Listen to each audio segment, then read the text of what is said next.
You are watching the Vodka stream.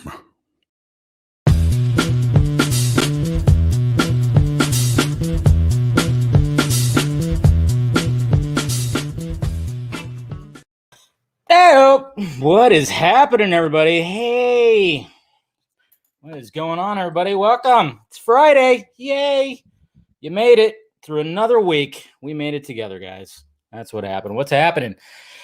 How you guys doing? Huh? Who's out there? Here we go. Let's do this, Andrew. How you doing? Oh, hey, thank you, Mr. Nerd shite, whatever you want to say. Yeah, salute to you. I got to pour my drink, but I thought I'd say hello to everybody first. How's it going? Do I sound all right? Everything sounds good? What's going on, Mr. Eric? How you doing? I know it is a big weekend. Definitely is a big weekend. That's for sure. Oh yeah, I've been seeing a lot of that. A lot of people saying about favorite YouTubers colliding. That's what it's all about, guys. That's what it's all about. All right, we got Mr. Jason. What's up? Crusades for the Snyderverse. Show them your fear. Look at that. And Mama Film Junkie now has the name of Mama Film Junkie. See? So now you guys won't forget to put the Film Junkie part when she, when you mention her. What is happening? How you guys doing? All right. Join in. I want to see people get drunk. Well, you know how it is. I usually am pretty, tipsy by the end of this. That's for sure. How's it going, man? Mr. Jason, how you doing? Hopefully you're doing good. Everything is going well. Miss Stewart, how you doing? Alak Zoo, how's it going, buddy? All right. We got Mr. Hummingbird. How you doing, sir? All right, let's go. Yes, you got some Jamaican rum. Let's go. But what about the rum? That's right. All right. Who we got here? Ayala, how you doing? Hidden Shadows, what's up? Hey, look at that. Uh-oh. The dislike was Tyrone Magnus. I knew it. That guy. There's always a one dislike right at the beginning, right? Let's see. Let me make sure I got this window open here. Okay, we're good. Yeah. It's always that one. Max, what's up, sir? How you doing? Daniel? How you doing? Marvin, nice to see ya. We got Batman Time here. Batman Time 2 reviews. That's nice. Legend, what's up? Got some amazing guests. That's right. Definitely got some amazing guests tonight. All right. We got Randy right here. Like a new setup? Hey, like I said, it's the Vodka Stream Lounge. I know. I'm like, what else can I add? And it's funny, too, because I do have ideas to add stuff. I don't know where, but something will happen. I don't know. We'll see. Got to get a bigger lounge here. That's what's going on. That's what's going to have to happen. What's going on, Mr. Scully? How you doing? Elmo, what is up? All right, restart. Yes. What the fuck is up, Miss Jedi MILF? How you doing? All right, let's have some fun tonight. And guess what, guys? I know it's going to be the running joke because it's been the running joke for the past couple of weeks. But yes, I found a Joker shirt. Remember? Yes, we all remember how many Vodka streams ago when I completely was like, but what about the Joker shirts after we just talked about, or after Scott talked about the Joker shirts? Yes, I have my Joker shirt. Truce Bruce. There it is. Rocking it tonight. And you know what? I think I'm going to get some bourbon this time. So, love that sound. I'm going to pour some of this right here. And yes, it is. It's going to be a crazy weekend. Hopefully you guys will be, today, Justice Con definitely kicked off pretty awesomely, with just a bunch of workshops and people doing some fun shit. I was like tuning in and out of clicking in and out of all the stuff that was happening today because I was working, of course, but caught a little Liz Wonder, caught a little making the film, the making of the spear, all this stuff, man. It was good stuff today. I don't know. Where'd I get that? It wasn't from Hot Topic, Steven. Wasn't from Hot Topic. DC Shop. Okay. DC Shop. That's where I got it. It's okay. So hopefully you guys can get yours too. But cheers, guys. Welcome to Friday. Welcome to the weekend. Like I said, tomorrow is when the guest panels start with Justice Con. So you guys know the schedule. And you know that I'll be hosting the Joe Manganiello panel tomorrow at 12:15, I believe. So we're talking to Joe about, many things. I think we might talk a little tiny bit about, that stroke of death character that he plays. But cheers, guys. Love me some Bullet bourbon, man. I tell you what. So, but yeah, should be good. And then of course we got all the others. We got Zach, we got Harry Lennox, we got Ray Fisher, Ray Porter, Jay Oliva. It's going to be happening tomorrow and all that stuff. I mean, there's going to be so much live streaming tomorrow, guys, because it doesn't even, I mean, as soon as it ends on Justice Con, it's going to continue because Scott and I are still going to be doing our Batman the Fanimated stream tomorrow, doing the first episode, discussing the first episode on Leather Wings. So that'll be at 6 p.m. Eastern time. Everything should be over, right? Because Jay Oliva's stream goes on at 5:30 my time. Oh, yeah, it's not going to be fully. I don't know. Shit, I didn't think. We'll have to figure out the times fully, but I think we'll be okay for like a 7 o'clock thing. I know. I'm like, first episode of like actually breaking down an episode. It's like, oh, yeah, but Justice Con weekend. I don't know. We might, if we have to push it just like a little bit later, that'll be fine. And then, of course, there'll be on the Real Emotion channel, we'll be doing like a post show. I don't know if I'll be able to, I'll stop by, but I don't think I'm gonna be able to stay because I did plan on having people over tomorrow. So it looks like, depending on when that's all gonna happen, I might just show up for like a little bit. Like I said, I have to play it by ear. I think it's pretty much happening. So I'm gonna have to be a host of people over at my place. So we'll see what happens here. So anyways, guys. All right. So hopefully you guys are good. You made it, Javier. You made it. Works good, man. It was actually pretty nice. Like I said, this whole working from home thing has been pretty nice, I must say. We got Jose here. We got William. How you doing, sirs? Yo, William. Yeah, the Giants lost tonight, by the way, and I'm like, I'm kind of disappointed about it. Because they were doing pretty good there, and they just kind of shit the bed tonight in Miami. But it's okay. I think we're still gonna be they're still gonna make things happen. That's for sure. So, anyways, cool. All right. So I think we should bring in the special guests here if they are backstage. Looks like they're backstage. Go ahead and set the tweets. Okay, let's see here. All right, let me go ahead and set the tweet first. Man, I need some more room on this damn thing. All right, let's see. I don't know. I see them backstage. I don't know if their camera is on. All right, so let's see. Boop. Let me do that, and let's see that. Where's your dad, John? Let's see. Real have joined the stream. There we go. All right, setting the tweet. Set the link. Don't send the wrong link out or it's gonna get crazy in here. All right, without further ado, guys, let's bring in the guests. All right, Greg and John, the Real Rejects. What is that? Yo, we're here. We're on the film. We're on the Film Junkie channel. What's going on, buddy? Nice to meet you officially. I know. Nice to meet you guys too. How you guys doing? Doing good. It's been quite a day, but I know we've been trying to get this going for a while, and I'm honored you'd have us here the day before you're about to host the Joe Manganiello. I know. I'm nervous. No, you're gonna be great. What is going on with our camera? Why is it keep cutting in and out? I'm in camera. There you go. You're good. Yeah, it's just too much sexy going on in your camera right there. That's what's happening. What do you think is going to happen with this camera, John? Do you think it's going to cut in and out? It's we got a new camera. We wanted to use a nice camera to stream with you today, and now I feel like we're gonna fuck this whole thing up. I mean, hey, that's what it's all about. You never know what's going to happen. When it comes to the Vodka stream. So every 5 seconds, maybe we should just record. Is that possible? There's a theoretical. There's a theory that I could write. If we're just recording, then it won't cut. It'll stay on. Yeah, it'll stay on. So we're just gonna record this whole thing, just in case. Yeah, I mean, it should just stay on and broadcast. We're the Real Rejects. If it doesn't work out, there is a surefire way to fix it, just over my shoulders. So. There you go. One way or another. Plan. That's what it's all about. Contingency plan. Well, I appreciate you guys joining in, man. But yeah, I know it is pretty crazy how it was Justice Con and all of a sudden they're like, hey, you're going to interview Joe. I'm like, all right. Yeah. Cool. You've interviewed bigger people before, though.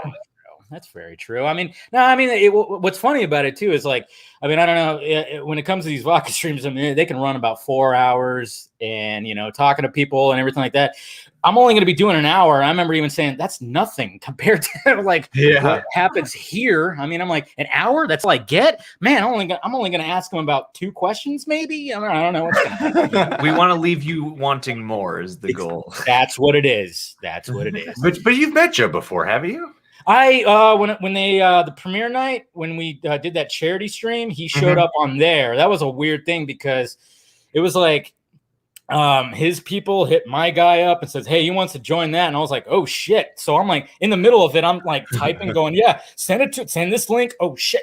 I'm trying to like keep my composure with the camera. Like, hey, I'm still here, guys.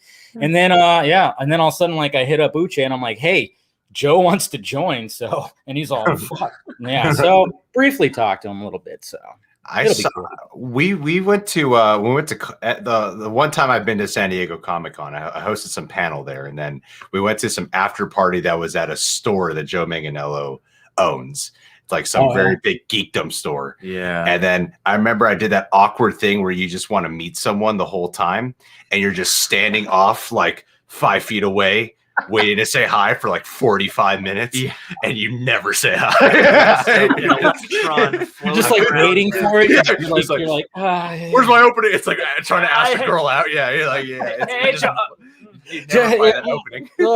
And you're like playing in your head, like, oh, what should I say? What should I? What joke can I make? Exactly. I've seen all of True Blood. Like, I'm a big fan of True Blood. Nice. So, like, to me, when I see Joe, a lot of people associate him with Deathstroke now, or Magic Mike even. But I'm like, no, man, LC, True Blood. That's what I think of when I see him. So, it's going to be an exciting time, man. Congratulations! Congratulations on all the success you've been having. Yeah, appreciate it. Well, I mean, congratulations on your guys' success. Wow, I barely even taken a drink, and I'm already like fumbling my words right there. What are you drinking there? What are you drinking? T-Riot Energy 100% plant-powered energy drink. Wow, you guys are going hard tonight. You're going hard tonight, man. This is a Topo Chico carbonated mineral water, but I drained all the water and I just put straight vodka in it. So there it is. That's what it is. Well, so that passes. That passes. Well, cheers, guys. Again, thank you for joining. Of course. Now give us a little history on Real Rejects, man. Like, how long have you guys known it? When did you guys meet? Was it love at first sight? All that stuff. But yeah, John, the history on you guys. Take it away a little bit. Man. When did we meet? We met in the 1st grade because we went to the same school growing up. And then by the 3rd grade, at the advent of Pokemon, is when we really found a reason to connect. In the first couple years, we were cool. Occasionally would have little frictions or whatever, but it really clicked upon the arrival of Pokemon, and then from there, we just, we would do crazy slumber parties, and you would share movies with me. We were like the 2 kids in class who were like super into movie stuff because we inherited that from our families too. So yeah, man. So, yeah, and then from there we were doing improv comedy in our teen years, and then after that we did some network marketing together. We came to the YouTube. We really did do network marketing. Yeah. Did you? How was that? It's a life-changing experience. I call it my League of Shadows experience. That's where you train. Where you learn about home-based businesses and you get all into recruiting, and you're like, it doesn't pan out over the few years you're committing, but you're like, if I apply this mentality to YouTube, we can make YouTube work. So that's true. The way how like Bruce Wayne took League of Shadows and was like, I like your ideas and philosophies. I don't like your goals with what you're doing with them. Let me do it for a better cause. And for the better cause being reaction videos on YouTube, I guess. When it comes to anytime a new trailer comes out, I'm like, well, I'm heading over to your guys' channel, right? Like first off, and then when I watch your guys' reaction videos, I look at my reaction videos and go, damn, I need to react a little better, because I find myself just like going, huh? But when I see your guys' reaction videos, you're like full on animation. I'm like, see, I need to get a little better at just like showing how I'm feeling inside, because sometimes I'm just too busy just watching, and I'm like, oh wait, I'm supposed to react to this. So you nailed it. I mean, that's what whenever we have guests on, I that's the one tip I always give is like, I know most of us when we watch trailers or something is we're very we're focused, you know. We're not rude. So but when you're doing this, it's a form of expression. It's about being comfortable to let out what you're feeling internally, like let it show and stuff. And then people give you crap once in a while, being like, we don't do that. I'm like, well, actually we do, and we get more crap in real life when there's not a camera. Clearly going over the top. Actually, we get people way more annoyed with us when there's not a camera pointing at us. Yeah, be careful. Like, would you shut up? Don't increase your reacting too much, because then everyone's just gonna call you fake about it. I know. That's the thing. Is like I think it was probably the first Justice League trailer that came out. I just let it out. Like I just did not hold back. And I remember reading some comments going, "He's faking it. It's too over the top." And I'm like, "What? Okay, sure. This is my joy, you guys. This is me. I just showed you my soul." I don't know what it's impossible to nail a perfect reaction. There is. Like you either go too big, or you don't react at all, or you didn't give the reaction that validates the person's opinion. Or you gave the perfect reaction, except you didn't catch that one Easter egg character who showed up in one frame. I'm like, there's like a gazillion things happening in this 2-minute trailer, and I can't catch everything in Zack Snyder's Justice League trailer. It's like, wait, you didn't see that, bro? What the hell, man? It's like, sorry. Yeah, fake fan. Yeah. So when it came to the channel, was that just like when the channel started? How long have you guys had the channel? Oh man, God, it was weird. Like, okay, the short and compass version would be in like we started off as just a movie review channel. Yeah. But at the time, it was like 2013 at the beginning of that year, and at the time though, he was in college. I wasn't in college. I didn't go to schole because I was like. Too cool for that. Fuck school. Everyone's broke anyway, man. The world's in dire need. Life's too short, man. It is too short. Who needs education when you can watch movies? So and sleep kids alone. And then eventually, it got to the point where I had to learn how to edit and do all these other things. And then eventually I had to take the challenge in my own hands for a while. And then eventually, after a couple of years, I don't know how I discovered like doing like there wasn't that many people doing trailer reactions. It just seemed like the weirdest thing at the time, because now it's very common, but at the time, the most weird thing was people were doing reactions to trailers, but they weren't giving like reviews or commentary. They would just kind of say subscribe afterwards. Just watch it and then you're done. And I was like, well, maybe we can make this a full video. Awesome. Subscribe, guys. That was it though. That really was it. And so I was like, it might be fun to infuse some commentary. I can't tell you how many comments we've gotten over the years of people being like, I've been watching your channel for a while, and it's the first time I stayed for the review part. You guys actually say good stuff. That's happened so many. Like, it only took 2,000 videos for people to start saying that. Yeah, it took a while. But this is what we do now. And it's how long have you been doing Film Junkie? You've kind of been doing a lot of things, haven't you? Well, I started the channel back in 2011, and then I was like, okay, let me just do like a weekly show. And it was, going back to those shows, they were horrible, fucking horrible. Like, I remember propping up my non-HD camera up on like a bunch of books on my desk. My background was my closet. It was horrible. And then I was doing some, I got brought over to, I was working on a website called Android Spin about Android phones and stuff like that. And they wanted me to do like their YouTube channel. So I created like a show called The Mandroid Show. And I was like, all right, we'll like try to, like the Man Show. We'll do this kind of these bits and stuff like that. Cool. And then I guess you could say probably around like 2014, 2015, when like BBS was announced, I went, you know what? I'm going to cover the absolute shit out of this because I'm excited. And I had covered that movie like crazy. And then it just kind of just went from there. And then just recently, I just started doing not recently, but last year, I started really just hitting the live stream stuff. And it's been a lot of fun, kind of exhausting, but fun. You know what's funny is I actually discovered you through Ayer Cut information. Yeah. Before I ever discovered like, oh, you're one of the go-to people when it comes to Snyder Cut stuff. It was actually the Ayer Cut information when you might have been like the first person actually when I really started hearing about things that were leaking scripts or the Joker images and stuff like that. That's what I mainly started following you for. So yeah, man. No, it's been crazy. Like, I mean, ever since, especially when the whole Snyder Cut thing like came about, it was just kind of. I mean, we all saw that theatrical. And what was your guys' first reaction when you saw like the theatrical Justice League? Oh man, John, you take this away because I got a whole character arc. That's what I wanted. Yeah, I got a character arc here to tell you about. I mean, especially at the time, and that, like, you know, it feels like a century ago, and the DCEU feels like such a different machine, like in every phase, but especially between then and now. So I think. Like, I had a pretty disheartening experience watching the theatrical cut of BVS, and so after that, I was like, yeah, I'll take this hodgepodge of inoffensive, lightly flavored cartoonishness, but it didn't also leave really any impact on me. So it was kind of just like a wash, that first Justice League experience there. Yeah, I mean, like it's an interesting trajectory. I feel like the funny thing about when especially when you do like film criticism online or something, is it can often feel like what you're putting out has to be like a finite opinion, like it is concrete. It never changes. And I've noticed as I've changed, like I lately I've been tempted to do video essays, and two video essays. One has been about Godzilla versus Kong, because I'm so tempted to just try one just for fun.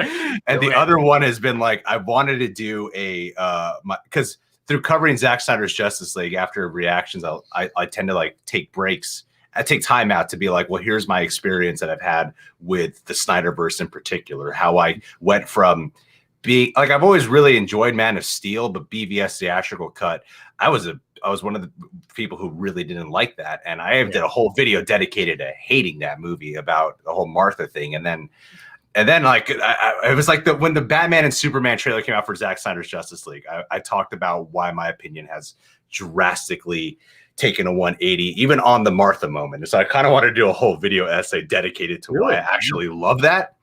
And so with who I was at the time, I can't bullshit. Like, I mean, it's out there, and I could easily take the videos down if I wanted to. But I kind of like the journey of seeing when an opinion changes, and I feel like I get so detailed about it that it's pretty apparent that I'm being honest. I'm not just fucking saying something, you know. That's what's kind of been awesome about since Zack Snyder's Justice League came out, like, you see a lot of people going, holy shit, I was wrong about this universe, or I was wrong about what Zack Snyder was trying to do with this universe. And I've even seen a lot of people like on Twitter just going, man, I'm going to go back and watch Man of Steel and BVS. All of a sudden, I'm like, I'm liking these movies. I get it now. He was building up to this. Oh, that's what we were doing here. It's like 100% true. Like especially when you start from Man of Steel and you go to BVS Ultimate Edition. I mean, I feel like you got to just watch the Ultimate Edition. Oh no, yeah. Don't bother with the theatrical. No, you don't. As I think what's misconstrued about the Ultimate Cut is people will often say there's like 15 minutes more footage. That's what people always say. There's like 15 minutes more footage. I'm like, no, you guys don't get it. There's like little bits of extra footage and breathing room and pacing, and then a little bit of dialogue here or there, and then some additional scenes that are just not in there. So it's not just 15 minutes of extra footage. Like, you can't just watch deleted scenes and then go, all right, you got to watch the whole thing. And then I think when you watch that Ultimate, like, I'm not going to lie, like the last time I watched BVS, something happened. I was like, oh my God, I have an opinion on this. Because I never thought I'd even warm up to the Martha moment. But when Batman does say, like, no, you stay here, I'll go save Martha, when he's talking to Clark, that moment brings me to tears. So I'm like, that's the character arc of Batman there. There's the character arc. And you don't notice that on a theatrical cut, but on an Ultimate Edition, you'll notice it. So, I mean, suffice to say, to answer your first question, I actually quite enjoyed, and funny enough, my fiance had a similar experience. She doesn't do all the on-camera stuff, but she had a similar experience too, where she did enjoy Justice League, and I quite enjoyed Justice League too. As like, it's a fun Saturday morning cartoon. Yeah. And then you start learning what's not in it, and you're like, but maybe it's still a fun Saturday morning cartoon. But I think when you watch Zack Snyder's Justice League, you go, whoa, that Justice League is like really, I can never watch that again. I watched your guys' reaction videos to the different parts, and I love the fact that you said that you're like, I'm never gonna watch that again. And I also agree with you, Greg. I think Zack Snyder should direct a football movie. Yes, he should direct a sports movie, man. Dude. It would be the most gorgeous looking sports movie. Jeez, and all it would have to be is like one game. The whole movie could just be one game.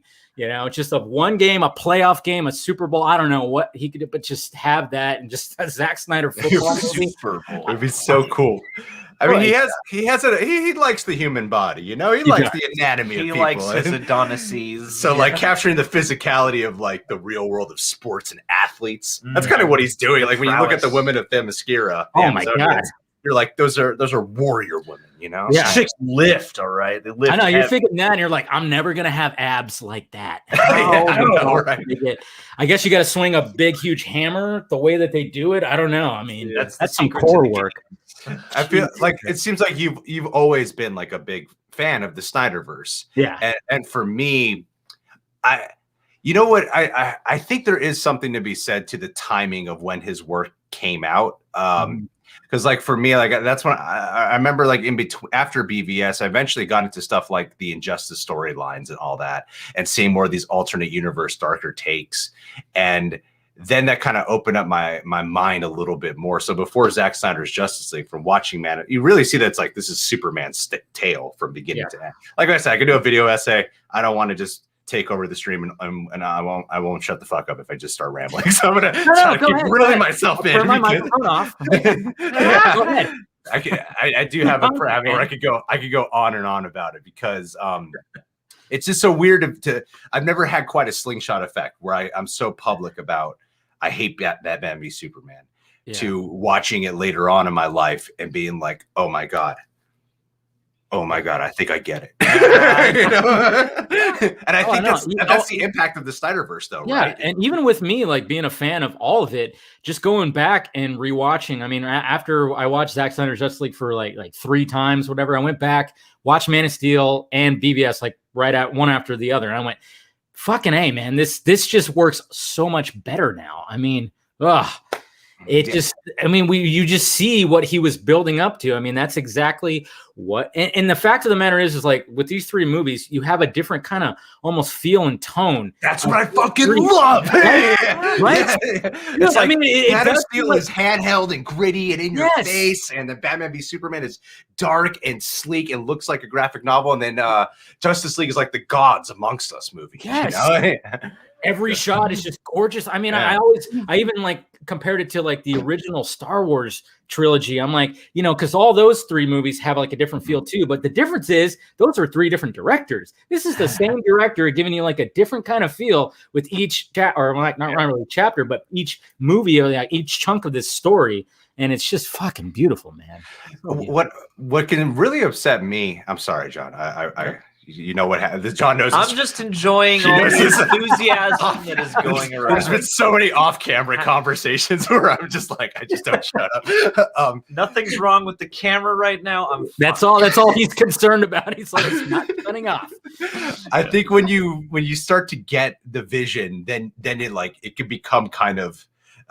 You do get married to it, and I think that's what has occurred with the Snyderverse in total. Is some people who weren't on board suddenly get it.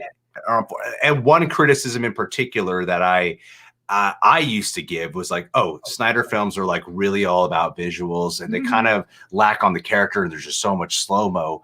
And then I kind of really pulled that back because, especially from watching Man of Steel and BVS back to back before Snyder Cut, I realized like, oh, the whole theme of all of his characters is so much about identity and self-acceptance. And you see that with all of the characters. Like it starts with Superman. That's his whole journey of learning to accept thyself. And then with Batman having to go from the darkness that he's in to accept the journey of accepting Superman as a human. And that's why the Martha moment works, is because in the extended cut version is when you really see that he doesn't know who Clark Kent is. He only knows Kal-El or Superman, the alien, who's a possible threat to humanity. And then when the Martha moment happens, that's when he sees him as a human for the first time. And you just don't get that in the theatrical cut. And then when you go to Snyder Cut, all that is like with Cyborg and Flash, all these characters are all about self-acceptance, and it's such a beautiful message. And I think with the slow-mo, and then I promise I'm going to shut up and just let you two talk the whole time. And we'll talk in slow-mo. Yes. With the slow-mo, what I love is that I feel like with the human mind, we get a gazillion thought processes, like so many thoughts fire in like a quick, rapid succession. And what I notice, especially with the Snyder Cut, when he is using the slow-mo, he'll often use it in moments where there's like a ticking time clock, whether that be Cyborg having to deal with a football game, Victor dealing with a football game, or Wonder Woman having to deal with the bomb at the beginning there. And you could see so much of the internal dialogue happening in the character's eyes a lot of the time within the slow-mo. And it also goes to demonstrate the physical struggles a lot of the time when it's like action-based scenes. So I think there's like a lot of it's funny when you just, it's so weird to have like I'm excited to be here especially because for what you represent with Snyder, because yeah, like that beacon of the movement. There is such you can have such a flip in to once be on the side of the criticism and go like, wait a minute, there's a whole flip here actually. No, that's see it and feel it. It's beautiful. And that's what's great about it. And that's what I've been loving, like I said, I've been loving seeing. And you make a good point too, is like,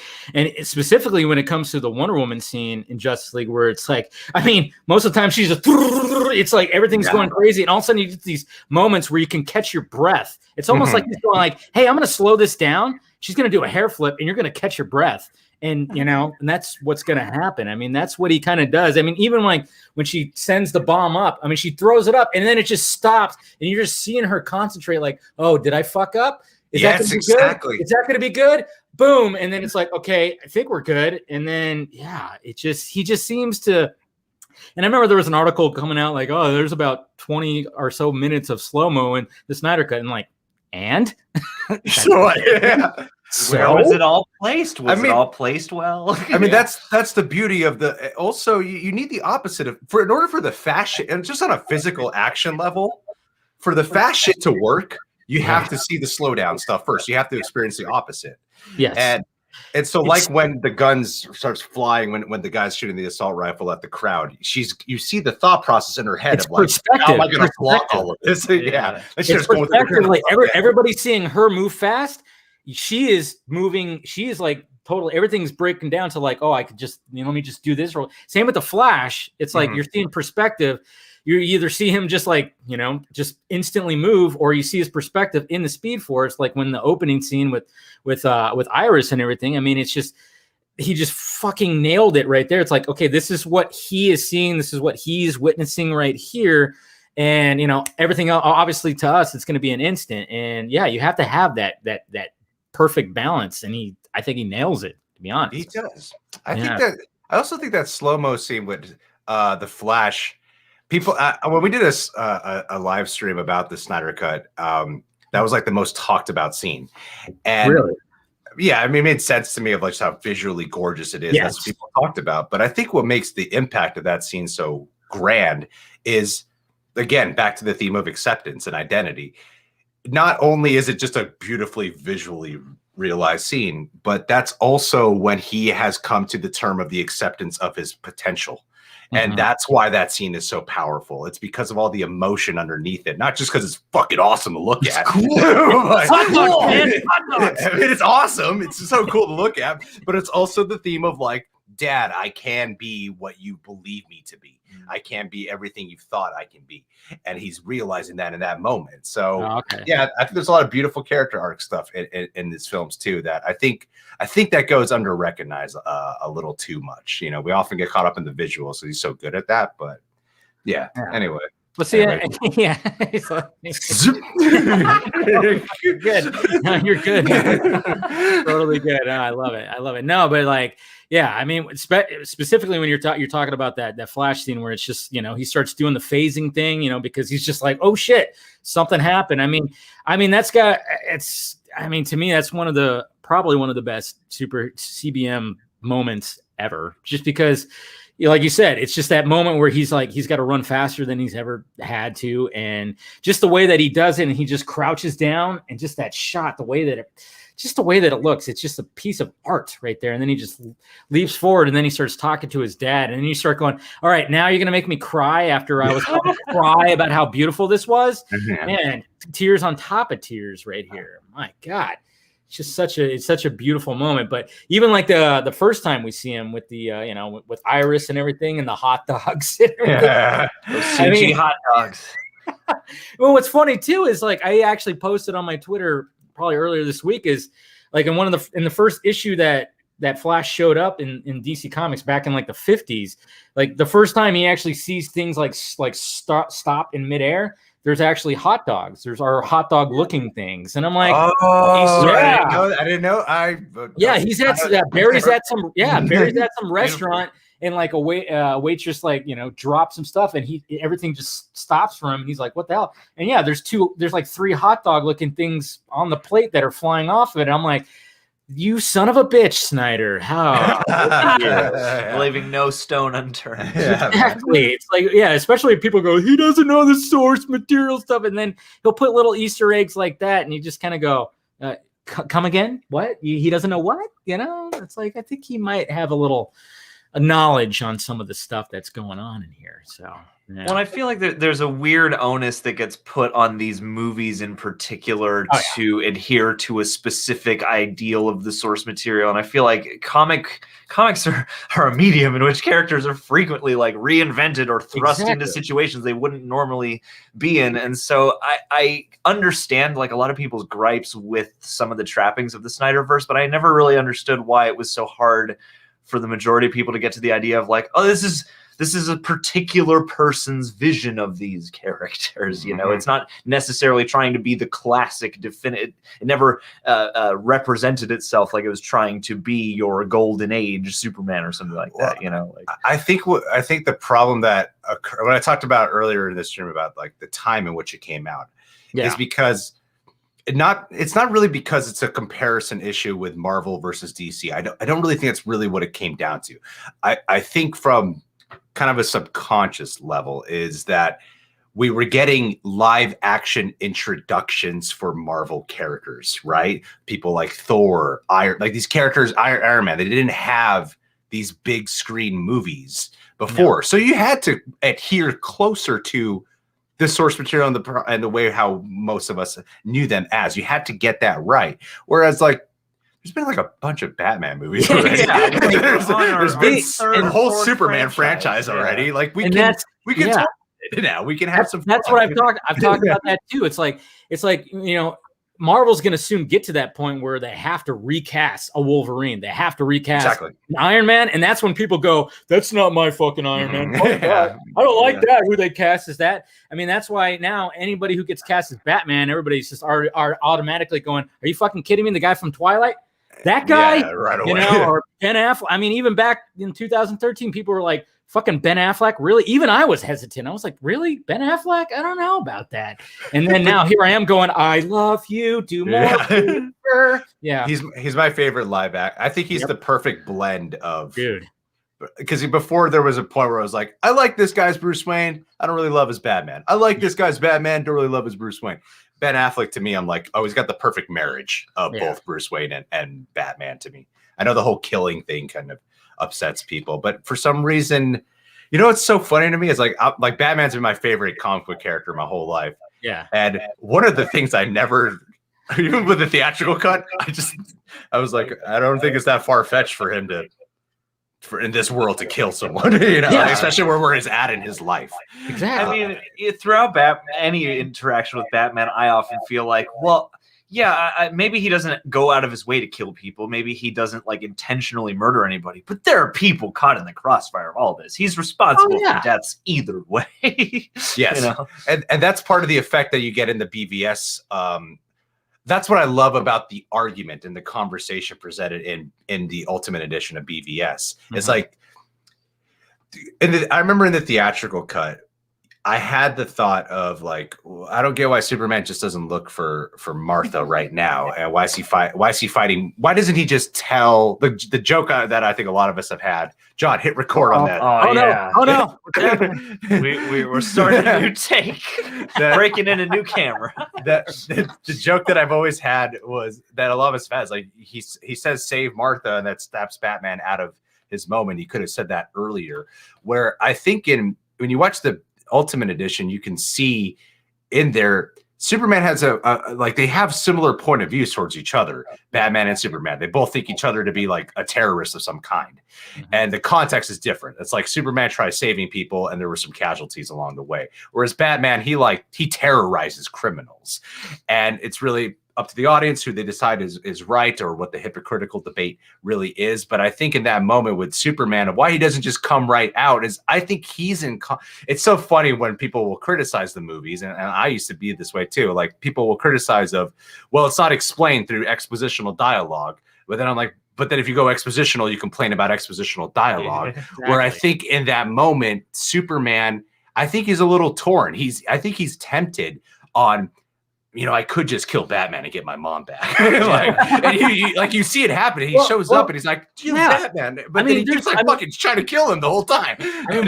Right before Superman like takes him through the building and throws him into the bat signal, which I love. You actually see like him like when he's walking like to the side and you see the camera follows him. You can actually see him like he's all, I don't want to do this, but I have to. It's my fucking mom. Like I can't reason with this guy. He does not want to fucking, he's throwing all this shit at me that's just trying to stop me. It's like, what am I supposed to do? And you can actually see it in his face. Where he's just right before he just takes him right into the building, he's just like, I don't want to do this, but I have to because he's just not listening to me. And that's the great thing about what's going on with Batman. I mean, when people talk about killing and branding and all the stuff that he does, it's like literally right when Alfred drops that paper in the Batcave and goes, new rules, that explained everything right there. Because even Alfred's going, what the fuck you doing, dude? Like, branding people? What are you doing? And then Bruce just shrugs it off like, we've always been criminals. What are you talking about, And that's, Oh, it's so good. Like, the thing about what's happening with Superman in that scene Sarah. Hey, Sarah. We know Sarah. So what's happening with Batman and Superman in that moment? Yeah. What I think you just don't get in the theatrical cut that's made clear in the extended version. Because yes, you're 100% right. Superman is concerned about Martha. I think there's a part of him that he's grown this sort of obsession with. Okay, take two. All right, I'm just gonna do take two. All right. So if you could edit this out, out of the show. Okay, yeah, I'll be right on it. What's in the movie? What you're seeing is you're constantly cutting to the media, right? And like Superman, he's trying to do the right thing. Superman's trying to do the right thing, and then the media's just like, can we trust this fucking guy? Like, can we trust him though? Everyone's questioning him. He's being framed for murder. No matter what he does, he's being painted in the world as a bag. Even though there's people that love him, there's people who are like criticizing him. And I think there's a lot of what deals with Superman of again with acceptance and feeling like his dad wanted him to suppress who he really was. So Clark is then like, man, who's this Batman guy though?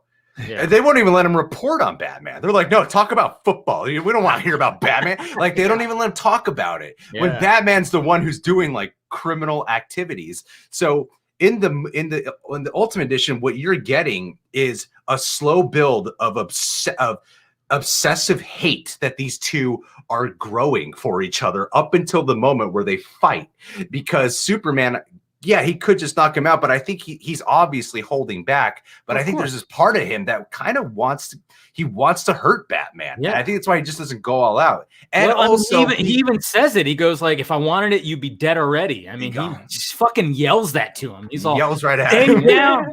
He's all, asshole. I could literally rip your asshole out of you right now. And he. I want that cut. It's in the it's in the newly remastered version on HBO Max. The Mortal Kombat fatality cut. Imagine oh man. Where's not only does Batman kill, he kills horrifically. So Ed Boon, I got a new fatality. If you want, you can get from right there. No, but like, and then going back to like what you said about Superman and like how, Jonathan wanted him to be, you can't let it be known yet. Can't let it be known yet. And then when you get to Zack Snyder's Justice League, when he's in the ship and he's about to do the flight again, yes, you hear both his dads. Both of his fathers, basically. I mean, because like, when it came to Man of Steel and it came, and then into BVS, it's like you had both of his dads kind of saying different things to, when it came to him. And then when it came to that moment right there in Justice League, it's like you're hearing them both. And then all of a sudden they're both just going, son, it's time for you to show who you're supposed to fucking be right now. And it's just, ugh. Yeah, that's you're right. Because that's the arc. The arc of Kal-El is the acceptance for himself. Like his dad literally was like, "No, I'm gonna die. I would rather you hide who you really are. I'd rather you let kids drown." Yeah, exactly. That's the thing. And so he's had, and I feel like that's part of the deepness of the Jonathan Kent portrayal is he's looking out for Clark, but from a psychological sense that could instill a sense of shame into a person. And so in BVS, when he's like up on the mountain and retreating, clearly the subconscious thoughts that he gets are the voice of his father that raised him, the way how a lot of us are. Our parents' voices in our subconscious head. So by the time you get to Zack Snyder's Justice League, he has grown, and now his father's voice in his head is telling him to accept who you are, fly, be a hero.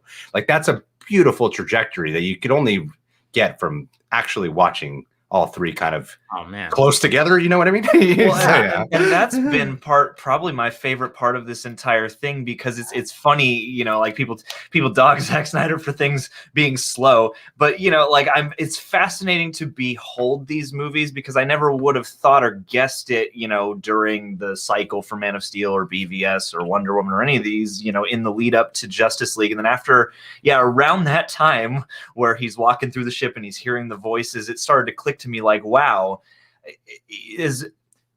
I get why you needed to do a second take on that, because there are so many like sidebars surely your mind when you try and talk about really this. Is, man. But yeah, like during that moment of Justice League, it made me realize, like, okay, like everyone's dogged DC for, rushing into this team up thing, where I'm like, wait a minute though, you can see this slowly unfolding arc for Superman that starts in Man of Steel, then you see one for Batman that starts in BVS, and then you see other ones resolved or created within Justice League. But yeah, it struck me that once you have all those human tones fully realized, once everyone accepts their identity, and once the team comes together to elevate each other, like all of a sudden I thought back and I was like, oh wow, like even issues I might have had with previous movies tonally or whatever make a lot of sense to me, because like Man of Steel is kind of a lonely, cold movie, because that's the life Clark is living for so much of it. And then BVS is this angsty experience because it's largely centered around two characters who are trying to help and are getting drugged through the dirt for it. And then you go into Justice League, which has all this resolution from these stories combined with like a real life story, and also just like I feel like evolution for Zack Snyder as a filmmaker, because it has all the stuff that and love from his style, but also like the most humanity, heart, and warmth and humor and like all this stuff. So yeah, it made me realize like it's magic that this got to happen, because like few people have the money and patience to allow something to unfold over that much time and that many movies. But when you see it completed, like like you have been, like fully dedicated and swept into this train, with passion, perhaps longer than me. And once like Justice League had solidified itself in my mind, I was like, wow, I'm glad I got to be here to witness this strange arc of filmmaking happen, but also that has become so rewarding, and yes, has retroactively made a bunch of other movies more appreciated in my mind, Well, you realize I think sometimes there are choices that were questionable. And then when you understand what the intent is, I think that's the thing you can't say. That I think with Zack Snyder, everything's intentional of what he does. And it's the thing too of like with a TV show that makes a questionable choice in episode 2 that it's going to pay off in episode 5. You know the format and what to expect in terms of there will be more of this. Whereas, in a movie scenario, I feel like it's harder to do that because once you lay something in there, especially if you're working at Warner Brothers, depending on how the audience responds, that thing you set up in part 1 might get dismantled by part 3. You never know. So see all those maintained, I mean, I think when it comes to superheroes and superhero stories, I mean, I'm enjoying the fact that now we're actually getting content where it's it's an episodic kind of format. I mean, when it comes to Falcon and Winter Soldier, I mean, today the episode that came out today, I thought, oh wow, they really kind of dug deeper into a lot of these characters, and this is episode 5. And I was like, wow, it took like episode 5 to really kind of go into like this other. I mean, there was other things where I was kind of questioned, but maybe if I watched it again, I'll probably appreciate it more. But when it came to digging into the characters, especially Bucky and Sam, I kind of went, okay, they went a little deeper into them in this episode. I felt. When it came to, we won't say any spoilers or anything like that, but, just certain things that were happening specifically in Sam's life that Bucky was a part of, certain things that were happening there. And then all of a sudden it just kind of, but you mustn't forget there's this whole other, this other character who's kind of, losing his shit a little bit, but that it's like, who you could be talking about. Who am I talking about? Yeah. No, but, like in the next episode, okay, it's going to be on in the next episode, but this episode felt like, okay, it's kind of like, okay, it started off strong and then it kind of went off on this little, all right, let's kind of get into these characters a little bit with their home life or whatever, going back and everything. So, but I'm liking the fact that is happening a lot more now. And I think when it came to, Snyder, he's joked about when he was mandated to be like, oh, you have to tell your Justice League movie in 2 hours. And he's just like, are you fucking kidding me? Me? You're going to say, you know who you're talking to right now? I know. And it's like, he thought it was a joke. It's like, you can't tell. And I know a lot of people always even said, oh, you have to like have the solo movies before you have the team up. It's like, well, not exactly. You don't have to do exactly what Marvel's doing. And that's what he didn't want to do. He wanted to do something different. They wanted to get to Justice League. So him and his writers kind of like, all right, let's figure out how to do it. Let's establish, obviously we already have Superman. Let's get Batman involved and Wonder Woman. And then all of a sudden it's like, we got these 3 other characters that we could just really give arcs to. And they do it. I mean, they do it so beautifully. I mean, especially Cyborg's arc is just, it's so heartbreaking and just so everything. It's just, chef kiss right there, even Barry. And it's just like, and he pulled it off, but he had to do it. He couldn't do it under 4 hours. He just couldn't do it. There's no way it's going to happen. You gotta give that time. Not even if you take the slow-mo, because it would still be 3 hours and 45. Yes, exactly. Yeah. Lay that to rest. I think he is telling this like one epic saga of you could hop into like the Injustice video game. You don't need to see a bunch of solo games of these characters first before you play Injustice. You can hop into a Justice League DC animated movie. You don't need to watch a bunch of solo movies of these characters, and you can still be like, damn, like the Flashpoint DC Paradox. Paradox, brilliant, fucking brilliant movie. It's based on a very specific comic book, and the movie amazing. But I'm not like I need a bunch of solo movies of these guys. Yeah, like no, you can 10 before we can get to that. Like you can, and I think it can feel, and I think Justice League helps solidify that criticism. Yeah. Whereas when you see Zack Snyder's, I think you have to watch when you watch like the story unfold from Man of Steel to again Ultimate Edition BVS, and then Zack Snyder's Justice League, it flows pretty well. Like it's pretty flawless. I mean, it's literally like 9 hours. It's 9 hours plus of like a Superman story arc that you're getting, and then and it was funny too because I remember when. People started getting the screeners and people started talking about it. And a lot of people were going, when they say, oh yeah, Superman's only in it for like 10 minutes. And I got messages where people were like, is that true? That sucks. I'm like, hey, he had 2 other movies, a 3-hour and a 2.5-hour movie where we established Superman. Now they're establishing other characters and then it builds up and the payoff is, it's good. You're going to like it. You're going to love it. I mean, obviously, I mean, imagine seeing that in the movie theater when Steppenwolf is about to fucking axe Cyborg and Superman just stops it and goes, not impressed. Not impressed. How lit up would that fucking movie theater have been? You know, I don't know. I was okay with. I'm a big fan of Justice. What is the line, Justice? Also a big fan of Justice. I'm a big fan of Justice. Justice. Good Lord! Well, Somebody wrote that line. Joss Whedon. Joss Whedon wrote that line. Somebody, no, it was a line generator. It was on a We got smart child from the AIM days. For those app games. Yeah. Yeah. When I saw, the first time we saw Zack Snyder's Justice League, I remembered before he walks into the bar where Aquaman's at, Batman, and then it says screenplay by Chris Terrio. Yes, you commented about that. Yeah, no Joss Whedon. That's right. This is no Joss Whedon script. This is how do I wrap my head around this? And I'm glad Chris Terrio got a chance to do that interview because I feel like no one talks about this.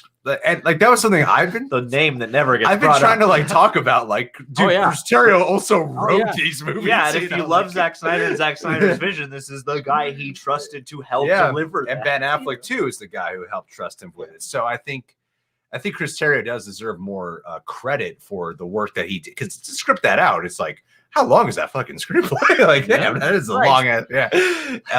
So yeah, I'm really happy for Chris. What was the point we were talking about right before the Superman thing? All right. Yes, the entrance. Yeah. Soups for 10 minutes. Well, Man of Steel introduces that there's life outside of Earth, that there's life beyond humanity.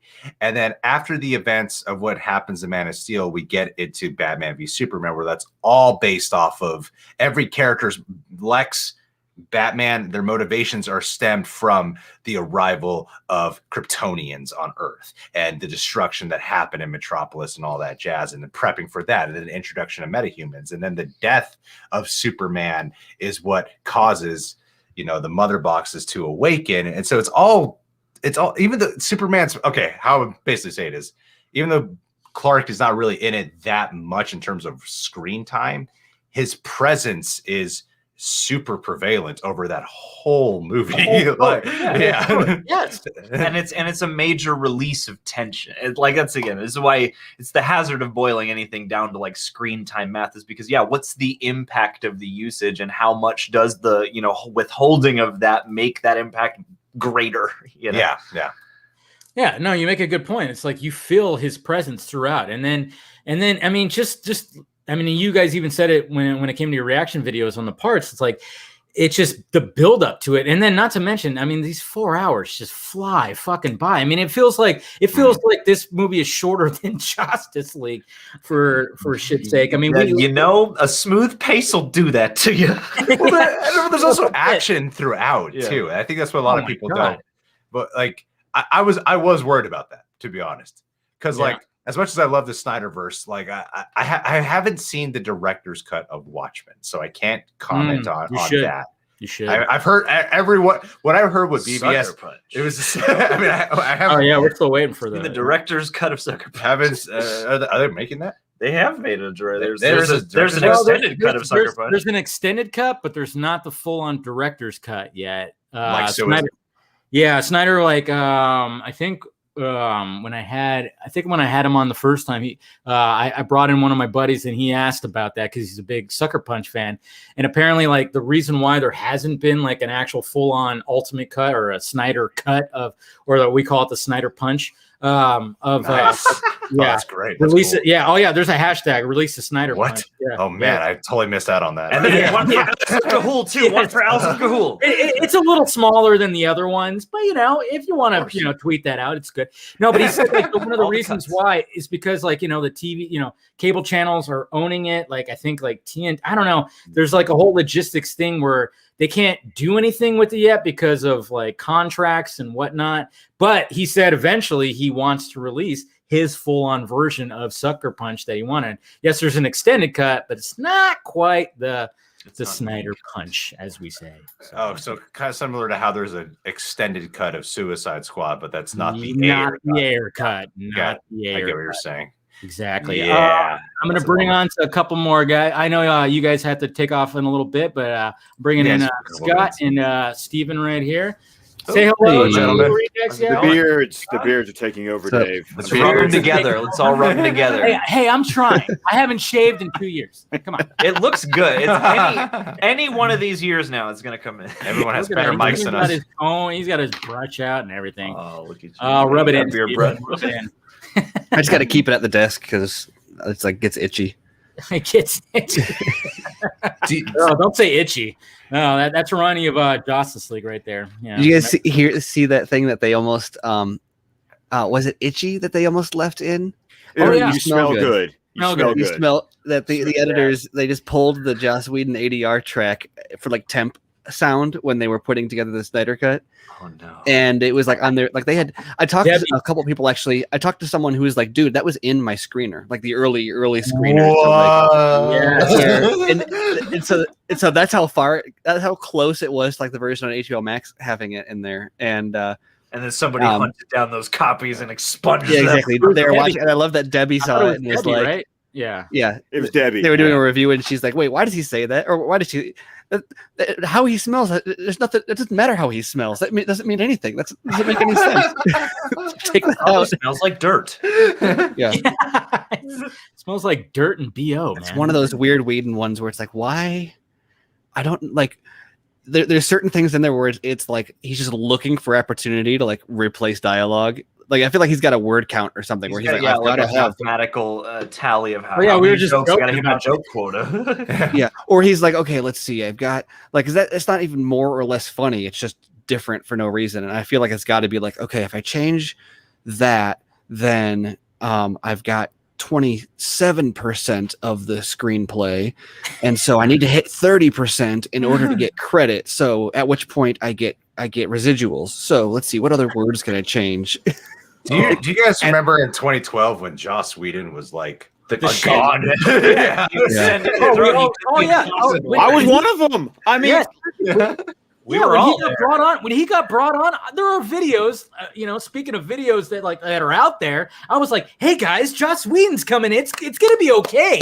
It's going to be This is the best possible scenario. We were there. Yeah. We were saying that same thing too. Yeah. It was fun though. I jumped in right when you guys were talking about, so is Greg the one on my left right now that I'm Greg. You are Greg. Okay. I was making sure the names on your Chiron actually like that. Because I heard like, so you've only seen the theatrical cut of Watchmen? I've only seen the theatrical of Watchmen. I haven't seen the director's cut. Okay. I've seen the director's cut. Right. Yeah.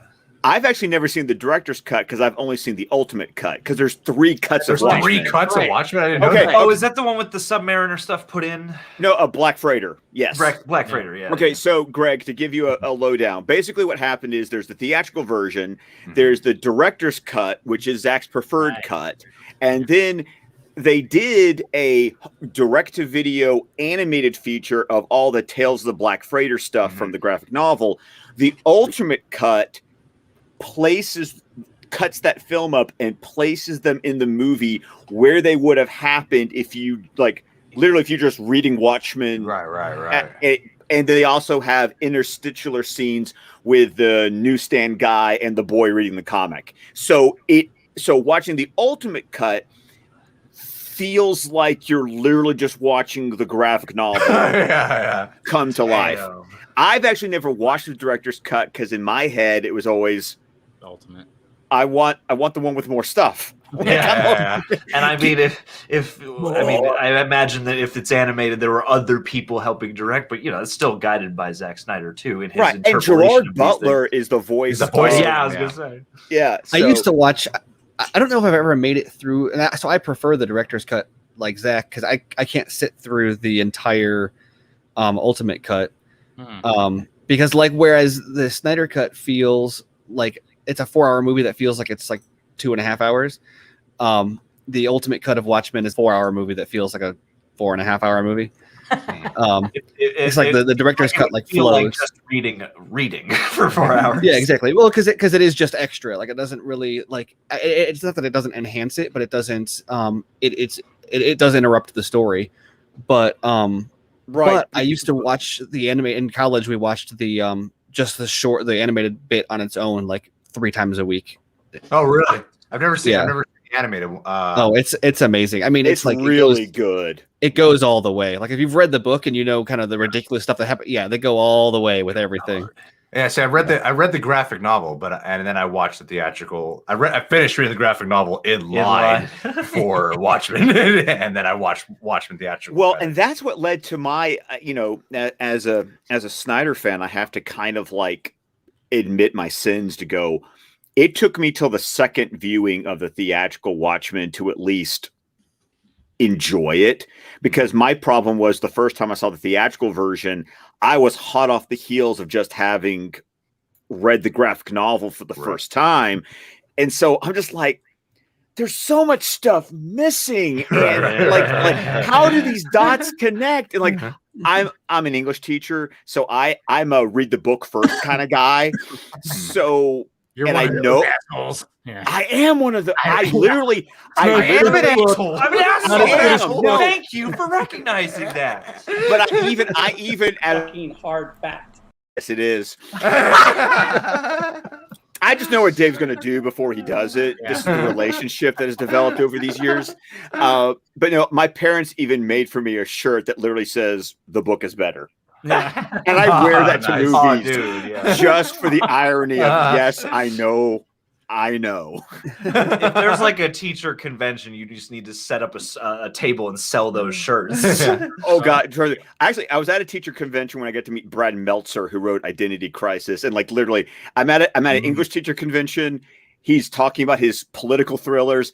I literally walk up with my absolute edition of Identity Crisis, going, "Could you sign this, please?" And it was so sweet because he was just like, I get you. Don't usually see these here. It's good stuff. All right, we got another one that's joining.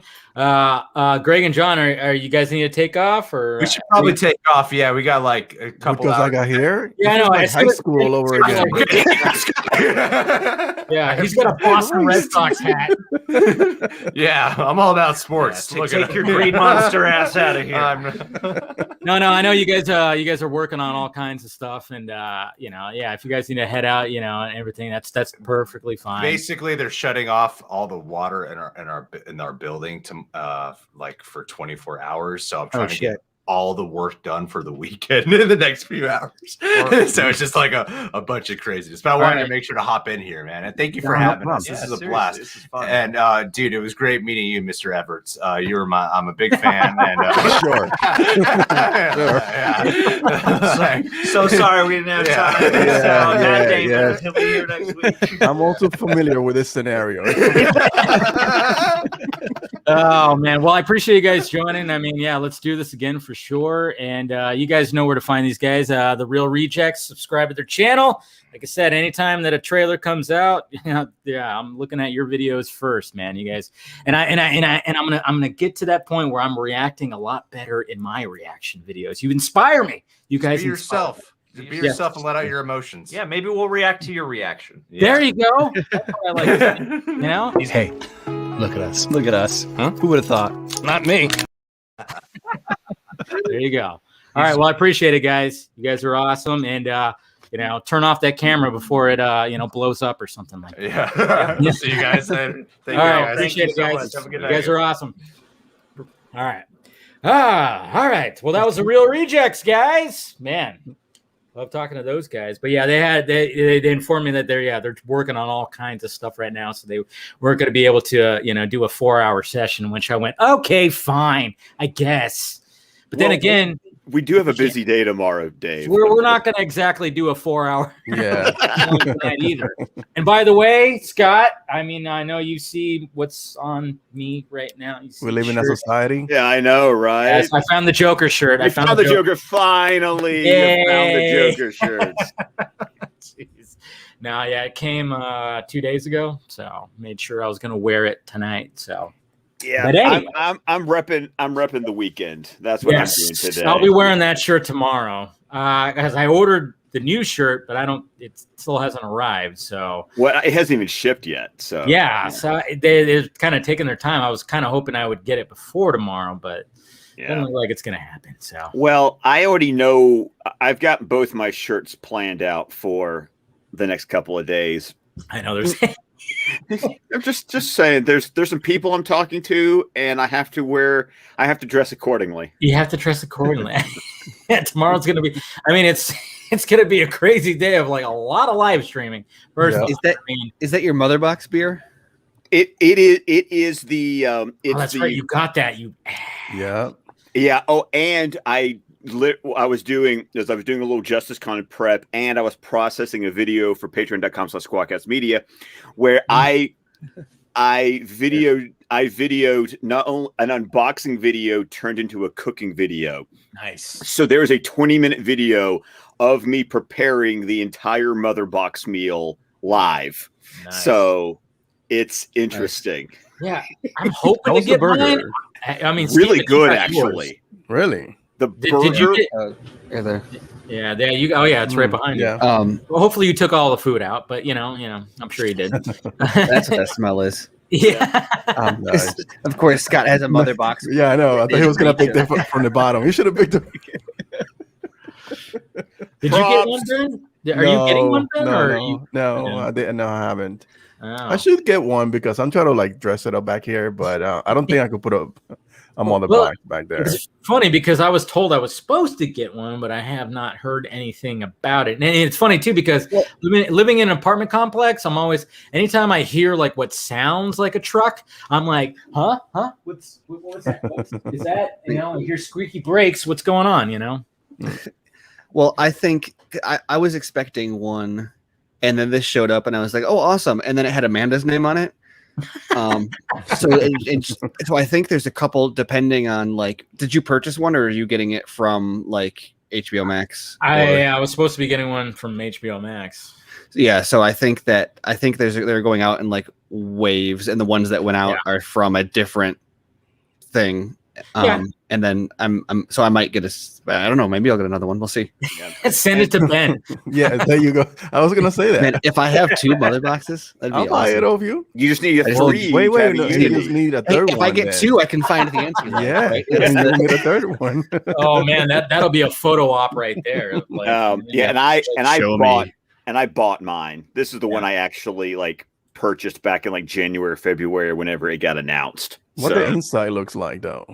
The inside it's just an empty box. It's like it just had, yeah. I mean, here I'll show you. I was a little bit disappointed when it showed up that it's just a flat cardboard. Yeah, it's just flat. Yeah, I was expecting something like modeled. Now I feel like I could do that myself. Every single picture I've seen of when people are posting those and stuff, it looks 3D. It does. So I'm satisfied because obviously, you know, as long as it looks like it's got texture on it, that's kind of all I was interested in. I haven't made the meal yet. So I was going to make it with Amanda, but she's going out of town this weekend. So now that's going to be like, we'll figure that out. Yeah. I didn't make it with Heather. I just made it for Heather. So like I like a true husband. Hey, it was prepared and there was presentation and it was sitting there and she took forever to get to work. So I had to leave to go to a soccer game. And I was like, your dinner's ready for you, honey, whenever you get here. Nice. Fine. So I left her a burger and the souffle and the Themyscira and marshmallows and one of the bat chocolates. Okay. Nice. Yeah. So what did so when it came to like unboxing and everything, was there any Joker shirts in it or no? Where are the Joker? Are there Joker shirts? Where are the Joker shirts, Dave? No, mine had just the food, and then I think a letter from Bruce Wayne. Yeah, that's only the people who got it from HBO Max are the ones who got the Bruce Wayne letter. If you're a poor schmo who bought it, no, we don't get a Bruce Wayne letter. No. Oh man, that's like because I saw some people like showing that. And I'm like, oh, that's cool. I want a letter from Bruce Wayne. Damn it! So I don't know. See what happens. But anyways, so Justice Con, pretty crazy. Like I said, there's going to be a lot. And it's funny, too, because there's going to be a lot of live streaming. And then it's like, me and Scott are still going to talk about Batman. Yeah, man, series tomorrow. Yep. I got my notes. Got your notes. I'm ready. It's Sunday, right? Yeah. Huh? Tomorrow's Sunday, so it's on Sunday, right? No, it's Saturday. Saturday and Sunday. Okay. Saturday and Sunday. Yeah. So It's last week when it comes to Justice Con, it's tomorrow is all the Justice League stuff. Okay. Sunday is all the Army of the Dead stuff. So yeah. And today was all the workshop stuff. A lot of good stuff that came about. I know I was working, so I didn't really get to see all that stuff. But all the workshop stuff, man. I mean, I clicked into Liz's stream, and then there was the making the film stream that was very well produced. I saw that. That was pretty well put together. Yeah, I thought it was a really good idea to do. I don't know. Did they do anything live today, or was it all pre-recorded? I think Liz's was live. When I tuned in, some of them were live because I think my one of my friends, Rebecca Johnson from Supergirl Radio, she was in a panel about animated characters on Zoom calls, and I think theirs was live as well. Okay. I thought because the ones that I saw were pre-recorded, and I thought that was a great upgrade to like. Because I think when I saw that they were doing it on Friday, also, it's one of those things where I'm like, that's awesome, but also like I'm gonna be working and like not gonna be able to check everything out. But then when I saw it was pre-recorded, I'm like, that's cool because that also meant that it's a different type of content. So you don't just have like 3 days of. It makes it feel way more like an actual con where like you've got all these different panels you can go and check out. And I'm actually like more in because last year you just watch everything in sequence. And this year it's like I'm actually looking at the schedule like, ooh, I'm gonna check out that one, and I'll check out that one after the fact. Like I don't have time for it today, but I'll look at it, after the weekend's over. But I think that's a good idea to mix and mash because the thing last year with Comic-Con at home, everything was recorded, and that's what hurt it because there was no live interaction. Yeah. While Justice Con was all live stream, everybody was engaged, everybody was in it, everybody was sort of participating in the whole process. That's why it kind of blew up. And I feel like that's going to be the same thing tomorrow. Yeah. Yeah, especially since San Diego Comic-Con has now canceled that in-person thing they were going to do over Thanksgiving. So it's they canceled it. Yeah, because I remember there was like the whole big stink about it. It's like, well, these people that are going to have to be there, they're not going to want to be there at Thanksgiving weekend or whatever the hell. Nope. Yeah, jeez. I know. I don't know what they were when that was announced. I was like, why exactly? That was what everyone was saying. Everyone was like, whose idea was this? I don't know. Everything's been so wonky with everything right now. And it's just funny too, because I mean, DC fandom really just kind of schooled everybody last year when it came to virtual cons. And you think that they would just be like, hey, let's try to emulate this or try to follow this template. But it doesn't seem like that really, nothing else kind of really happened after DC fandom. And I think that's a big thing also to point out, because obviously last year, Variety, I think, pointed out that Justice Con beat Comic-Con at home in terms of like engagement, and they said it was bigger.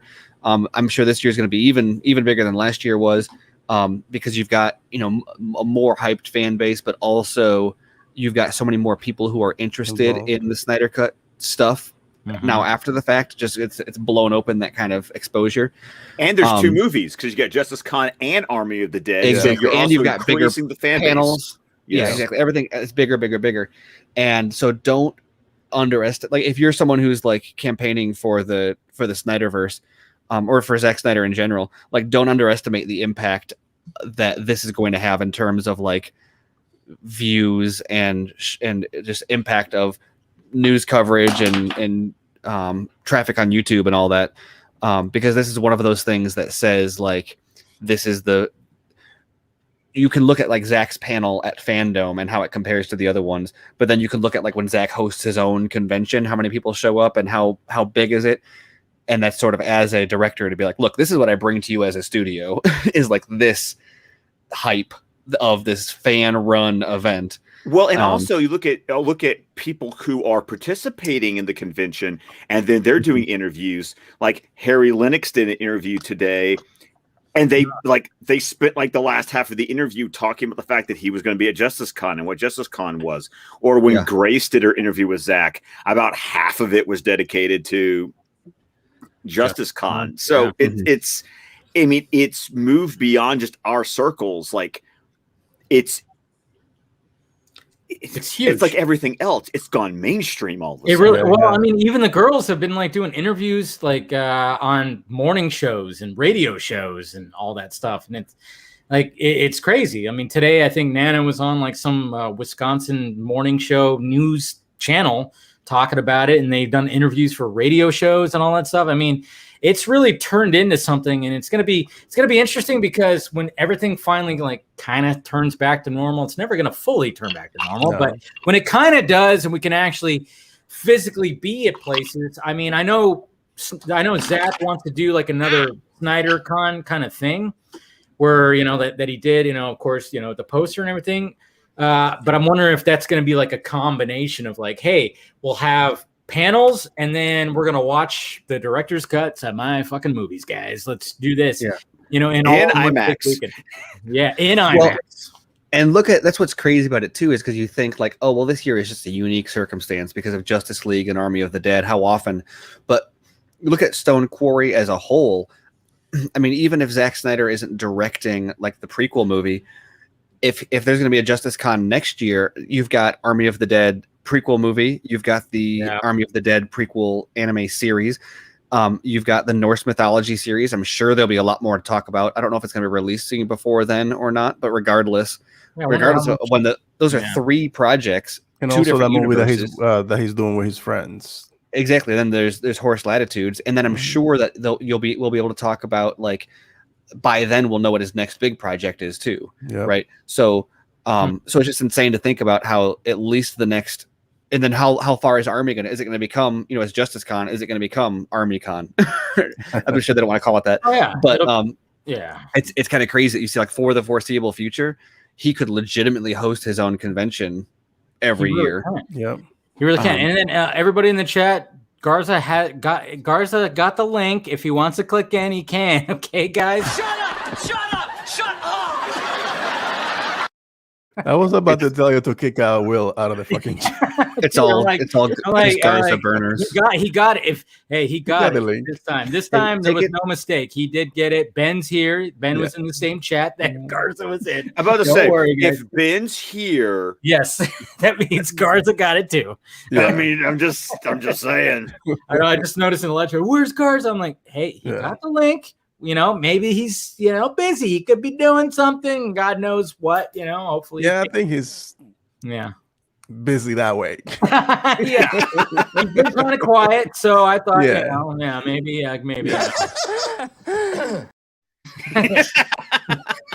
So anyways, but there's always tomorrow. I mean, Real Emotion. We're going to be in, when it comes to tomorrow, like I said, I might be having people over. So I'm going to stop by after Scott and I do our stream talking about, of course, our love of Batman, the animated series. We're going to do that. And then I might be having people over. So I'm going to stop by at the beginning, but I might not. I'm live streaming. Just a second. Hey, can you shut up? Please go in the kitchen, go out on the balcony and just, barbecue something. But we have to talk about man bats. Come on. Oh, I know. God, I can't wait to talk about that. It's gonna be good. It's gonna be good stuff. But anyways, did you guys see the concept art? The concept art. Oh well, I mean, we don't have Garza, but I mean, one of the guys that's becoming a regular right now, of course. I mean, he could try to be like Garza, but I think he's just so nice and so likable. We got Ryan from Cape Cast. Hey. How's it going, guys? Hey, Dave, is that a Joker shirt you're wearing? Oh yeah, I found it. Look at that. Look at that. Really? Can you believe it? Yes. I mean, it was crazy. I mean, it's crazy how I found it on the DC shop that one night. What I really want to know though, I'm really curious, and maybe we'll find out. But I really want to know where the Joker shirts are. I don't know if you guys. Can we make like a meta Joker shirt? I know. Dave, the next shirt for your shop. Where are the Joker shirts? With Joker. We got the other half of Cape Cast too. What's up? Hey, taking over. What up? How's everybody doing? Good. I forgot when I came on. I wanted to do a quick social experiment when I came on. Uh-oh. And just tell everyone in the chat if you can raise your drink. and everyone can toast to Ben. Let's toast to Ben Everts and take a drink. Okay. Cheers, Ben. And then hit the upvote button under the video. Upvote? This is not Reddit, Steven. No. What's going on? Everyone's gonna click the thumbs up button after the toast. It's a social experiment. It's a social experiment, Ben. It's a really cheap form of hypnotism where I took a shortcut and didn't do like three things. But you get someone to do one thing that's easy, and then you ask them to do another thing that's easy, and they're more likely to do it. Okay. So if you wanted, I could add like three things. It'd be like touch your head, touch your shoulder, take a drink, put up one finger, now hit the thumbs up button.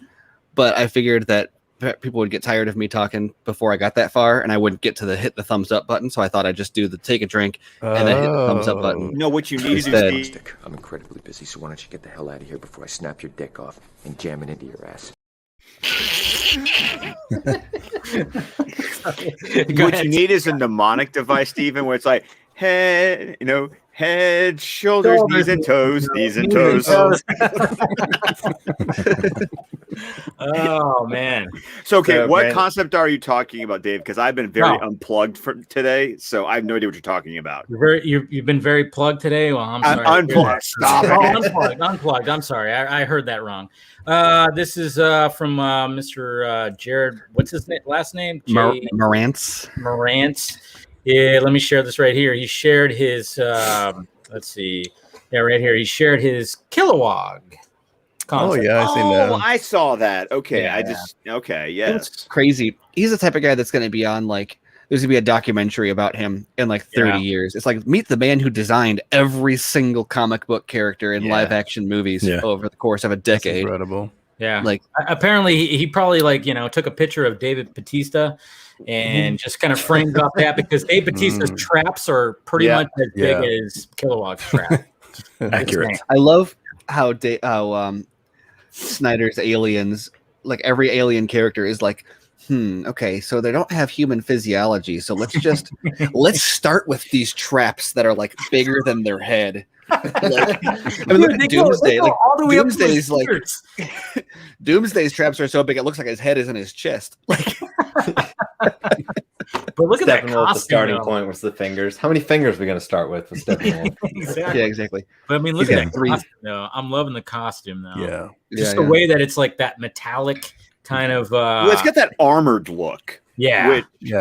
Which I like because if you take the idea of, and I know that people love to rag on the quote animated costume from the 2011 Green Lantern, but if you still go with the concept that the costume is a construct of the ring, I like the armored look because then it's like that hard light view of let's not make it rubbery and CGI.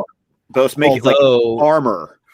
Although now that you mentioned that, I am surprised that nobody's dragged Snyder over the fact that Kilowog is dead, but still in his Green Lantern costume. You'd say like Snyder doesn't get Green Lantern. It's not my when my Green Lantern dies, he's naked. Right? Exactly. No, but like what you're saying, Scott, is like I remember when I rewatched Green Lantern and when the CGI costume works is it works with god damn, I'm totally drawing a blank on who's the bad guy or who's Sinestro. Jesus Christ. Yeah. I was like scoop. No, but like it works on him because obviously he's obviously Mark Strong is like pretty much a lot of them is like CGI, so it kind of works with the costume. When it's on Reynolds, it just kind of goes. Sometimes it looks okay. People but attribute CGI to things that they shouldn't when they're complaining in movies. And I think one of the best illustrations of that is like you look at the scene. Did anybody see the VFX artist react for the corridor cut? I haven't watched the whole thing. I did. So good. I love those guys. So I was so happy they did the Snyder cut, and they did. Yeah, Dave, get them on here. You got to get them. That's like 20 minutes on the step into the mud. I was like, these little things like that. Those little details. But the thing that they pointed out there, I'm like, see, that's a perfect example of like when someone is like, it's CGI. Like 90% of CGI they don't notice. Yeah, and it's usually like design that they're criticizing because Iris is wearing a mocap suit. Yeah, Right. In And that her rescue hair is scene. back. Yeah. Yeah, her hair is pulled back, and she's wearing a mocap suit. Her clothes are 100% CGI. Her hair is 100% CGI. So like, the hot dogs are so someone is going to look at that and they'll be like, "Oh, the shoes don't look real," and it's like, but literally nothing else was real either. And like the shoes, you're like, "Oh, I can spot the bad CGI." It's like, no, there's just something that was off about that one thing. And I love it's kind of like how we all go back to Man of Steel and looking at like the Kryptonian armor, and you're like, that was CG. I remember the day I discovered that, and I was like, you are me. No way. That caught me by surprise when I saw everybody on a mocap. I was like, what? That was all CGI? Physical suits. Yeah. The only way I can even tell when watching it is in their motion. Like if there was an actual suit, there's no way they'd be able to move the way they do. Yeah. But it does. I don't even think about it when watching so going back to the point is that like the fact it's fun to rag on the Ryan Reynolds Green Lantern suit for being CGI or animated, when really it's a bad design. Yes. Yeah, it really is. It really is. It's got nothing to do with the fact that it's CGI or not CGI. It's got everything to do with the fact that it's just not a great like design suit. But going back to the Man of Steel, that one thing that made it real is that whenever General Zod is walking around, you feel like he's walking up with the weight of the armor, and that made it real. So that fucks with your head, like, oh shit, he's really carrying the weight of that thing with the sound design and everything. Exactly, you really feel the combat. Well, it's even similar. It's even similar to like Fisher. Like he's got this walk that he does when he's cyborg. As opposed to if he's just like human Victor. I mean, it's all about the performance. I mean, even though you're wearing like pajamas, you really got to fucking act your ass off in those pajamas. I mean, ask anybody. I mean, ask what's his name? Names are eluding me. Matt Reeves, Planet of the Apes. Alfred. Andy Serkis. Andy Serkis. Yeah, ask you were infecting me. Why can't I know. I don't know. My brain is just like going, "Oh my god, I'm talking to Deathstroke tomorrow." Oh shit. No, no, it's cool. Oh, and before we, when we keep the conversation going, speaking of hot dogs, we got Mr. Chris Wong Swenson. Yeah. Been a while. Don't see you enough. Where you been? Oh, we missed you. It's been crazy in the real world. Hey, that's what happens, man. It has. You gotta stay dialed into the Matrix. It's funner. No, but I mean, like, look at Andy Serkis. I mean, when you watch the Planet of the Apes trilogy, specifically, of course, the last two. I mean, he's in CGI full on. He's got mocap dots. He's got a camera and a light in his face, but yet he's acting his fucking ass off. I mean, it's amazing when you go back. I mean, every time that I watch Dawn or not Rise, War, it's just I always go like, how did they achieve this? And I want to go back farther because I'm sorry. Go back and watch the Lord of the Rings. Yeah. Dude. Precious. Yeah. Gollum, there's a couple things you can of course pick.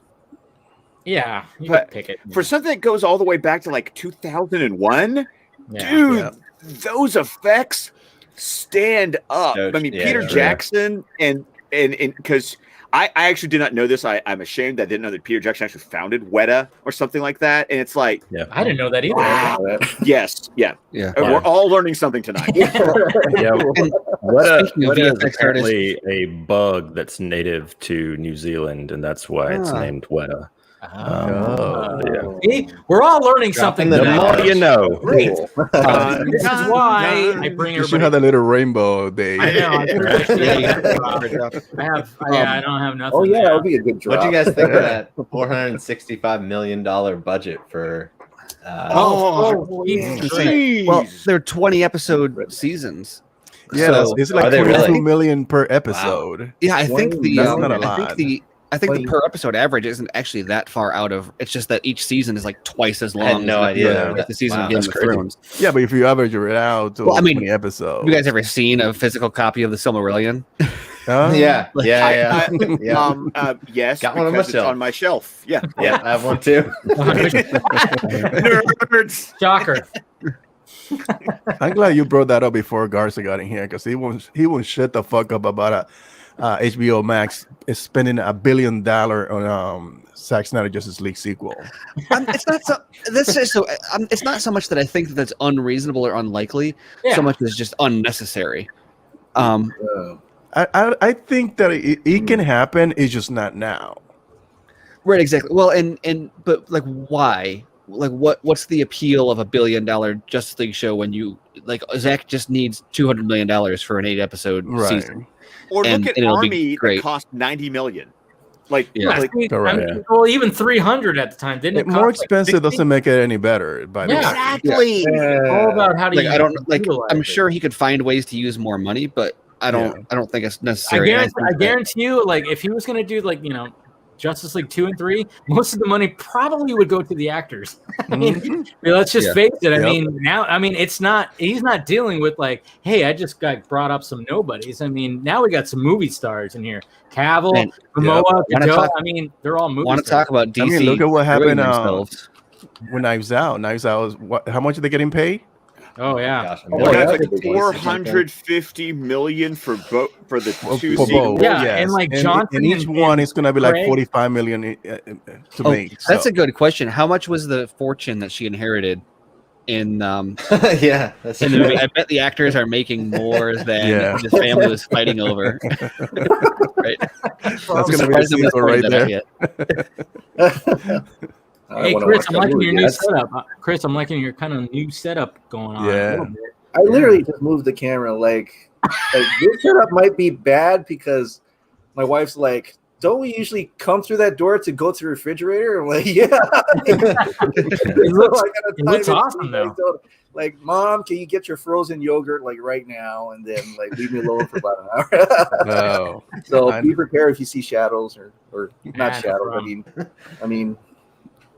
We may have had a couple of weird shadows, but So, viewers, if you see something weird, we know what it is. How are you looking forward to talking to Ray Fisher tomorrow? Yeah, I'm okay. Actually, I think I'm not that Ray Fisher is not as big as Zach, but like I was more having jitters with Zach, but I felt like I've seen Ray Fisher so many times that I read all about him. I almost wondering like, what can I ask him that's new? Or like, if I mention Joss Whedon, is he gonna go off? Or can I not mention Joss Whedon? Opening it up. I think that one. So how do you feel about Joss? To be honest, though, I think one thing you can be confident of with it seems like probably most people involved in these movies at this point is that if they have something to say, they're gonna say it. Like you don't need to like, oh, I gotta not broach that subject, or he's gonna go off. Like if he wants to go off, he'll go off. If he doesn't want to go off, he won't go off. I mean, last year at JustCon, he kind of went off a little bit. I mean, so did Zach. I mean, I love the fire that Zach had when he was talking about his cut, and he was just going off talking about I'll burn it to the ground if I and all this stuff. And of course, I have hard fact. I mean, I remember because I went, for my video that I did about Justice Gray, I had to go back. I'm like, because he talked about how one of the reasons why he turned it into black and white is because he saw a billboard and they saw, they practically made fucking Batman purple in those advertisements. So Scott's looking for the poster, I think. Yeah. Oh, we all know it. It's just out of reach. Yeah, there you go. I mean, look at that. I mean, black, and I feel bad for Gary Clark Jr. too, because burn it. Yeah, no, but that's the thing is like Gary Clark Jr. and Junkie XL together. That's a good cover of Come Together. It really is. I love Gary Clark Jr. It's a great cover. I mean, he's one of my, I'm on a kick right now where I'm just like, when I put on Spotify, he's like in the rotation.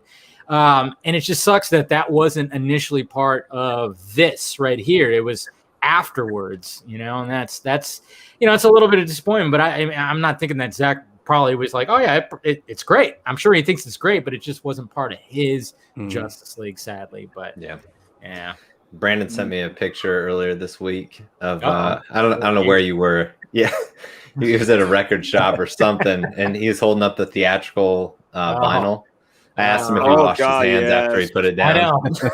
Yeah, how dirty did it feel? Did it feel like it was gross? They had 2 copies of it too. So what it's that's what they are. Be like that $200 7 vinyl set that Mondo put on sale Ooh, this week. that packaging is so pretty. It's so pretty. We should that right, this Scott? IP, Did but you pre-order this stuff can become something like collectibles in the future because obviously this is part of history. True. Yeah. That's why I'm keeping my want that theatrical mother cut box of behind Blu-ray. Steven right You're there. keeping your Blu-ray? Yeah, I'm gonna keep it just as a reminder of where we came from. You know. Yeah. Okay. Oh, Dave, you can get him off. It's cool. You can kick Brandon off. It's cool. Yeah, I know. Get him out. Yeah. Get the fuck out! Nah. I thought that one was reserved for Garza. He's not even in here yet. I know. Usually it is, but you know, I figured You'll get it was timely. I was like itching to push that one, but no, yeah. JusticeCon, everything tomorrow, and then of course Scott's doing. You know, you're interviewing Harry Lennox, which I think that's going to be great. Because, like I said, I mean, your video that I had when I interviewed him, I mean, got a great laugh. It was perfect. The fact that you talked about Titus, and and I hope you bring some of that up tonight, a lot of that up too. Of course, I am. It's got pages. Dude, it's funny. It's funny because even like with me, what I've been thinking about is like, okay, talking to Joe. Obviously, it's gonna be mainly. It's a lot of Deathstroke stuff, but there's other things too where I'm going, okay, but there's got to be some other things too. And I think today of all, I finally went, oh shit, there's something that's totally off of all that we can talk about. And I went, damn it, there it is. So I'm not going to tell anybody. Sorry. I'm not going to say what it is, but. Well, because you have to tune in. Yeah, exactly. You got to tune in. Right. Got to tune in. So. Lord of the Rings. Oh yeah. But which is fun because you with Joe, you're the panel right before me with Harry. Exactly. Nice. So it's gonna be just we're gonna rock and roll, and then it's gonna be the sophisticated tea drinking. Let's talk about. Yeah, it's gonna be just like to that. I love that. It's a good order. No, but it was just thinking about. Because I already know what questions I'll ask when it comes to certain things. But then I was just like, there's got to be something that's outside of all this that I know that he'll want to talk about. And it fucking hit tonight. And I went, there it is. And that's the funny part that it's like, I feel like I need to put like a disclaimer. It's like, guys, we're going to talk about Justice League. Yeah. But they're people and they have careers. And, Right. And we're fans of the whole person. Yeah. And we want to, I mean, honestly, Dave, you get an hour with Joe Manganiello. I mean, but what's funny about that? Going to use that hour. Even to me, I'm like, because I'm gonna bring I'm gonna bring some people in, and I'm gonna bring in fan questions, and it's funny too because I think doing the Vodka stream, doing Film Junkie Live, I'm like an hour. Really? I do that by myself. Like, what the fuck? That's gonna go right by. Like, and I just kind of go like, because I had like questions. I'm like, all right, I'm probably gonna only ask 3 of these, if anything, because of like the way I'm gonna like structure this thing. And I'm like, an hour to me is like now. I mean, I think that's when I've worked out that muscle now. So when people go, "Are you nervous?" I'm like, not really, because I kind of know the groove that I can like get in, and it's kind of nice. Thing about a lot of interviews too is that you either have way too many questions or not nearly enough questions. Because depending on who it is, because you go into an interview with someone and you'll be like, so anyway, you'll get halfway through your first question, and they'll interrupt you and they'll talk to the end of the interview time, and you're like, okay, so that's half of my first question. And that's all we got to. And there's other people who like ask the questions and they give like yes or no answers, and then you're like, and I've got nothing else, so now let's try to fill time with someone who won't say more than yes or no answers. That's kind of like the struggle right there. It's like, okay, hopefully it'll just be a natural conversation. That's what you want. When you write out your questions, you don't want to get to all of them, to be honest. I mean, that's what I've kind of learned. Don't get to all your questions, because I mean, when it came to Snyder, I think like I had 2 fucking pages, and I realized I'm like, he's not going to be on for like 2 hours. What are you thinking, dude? You know, and I only got like probably like not even half of the questions when it came, and then I thought, okay, but Snyder likes to talk, obviously, so it's not like it's going to be a yes or no. You got to really, gauge your fluid conversation too. Yeah. Exactly. Well, and it's really easy to overestimate, even without a long answer, just how many questions are asked in like a typical interview, or like how much time it takes up. And like, yeah, it's one of those things where I'm still, I don't interview with people as often, but whenever I do, I always, you think that you need like 20 questions prepared or whatever, and really it's just like a 10-minute interview is like 5 questions if you're lucky, probably like 3 questions. I had one of those recently, which is going to be coming up. It will be posted in the next couple of weeks, where I had 10 minutes. That's it. So I'm like, oh shit. And I had to try to fit as much in there. And yeah, there was certain things that I didn't get in there. So I was like, damn it.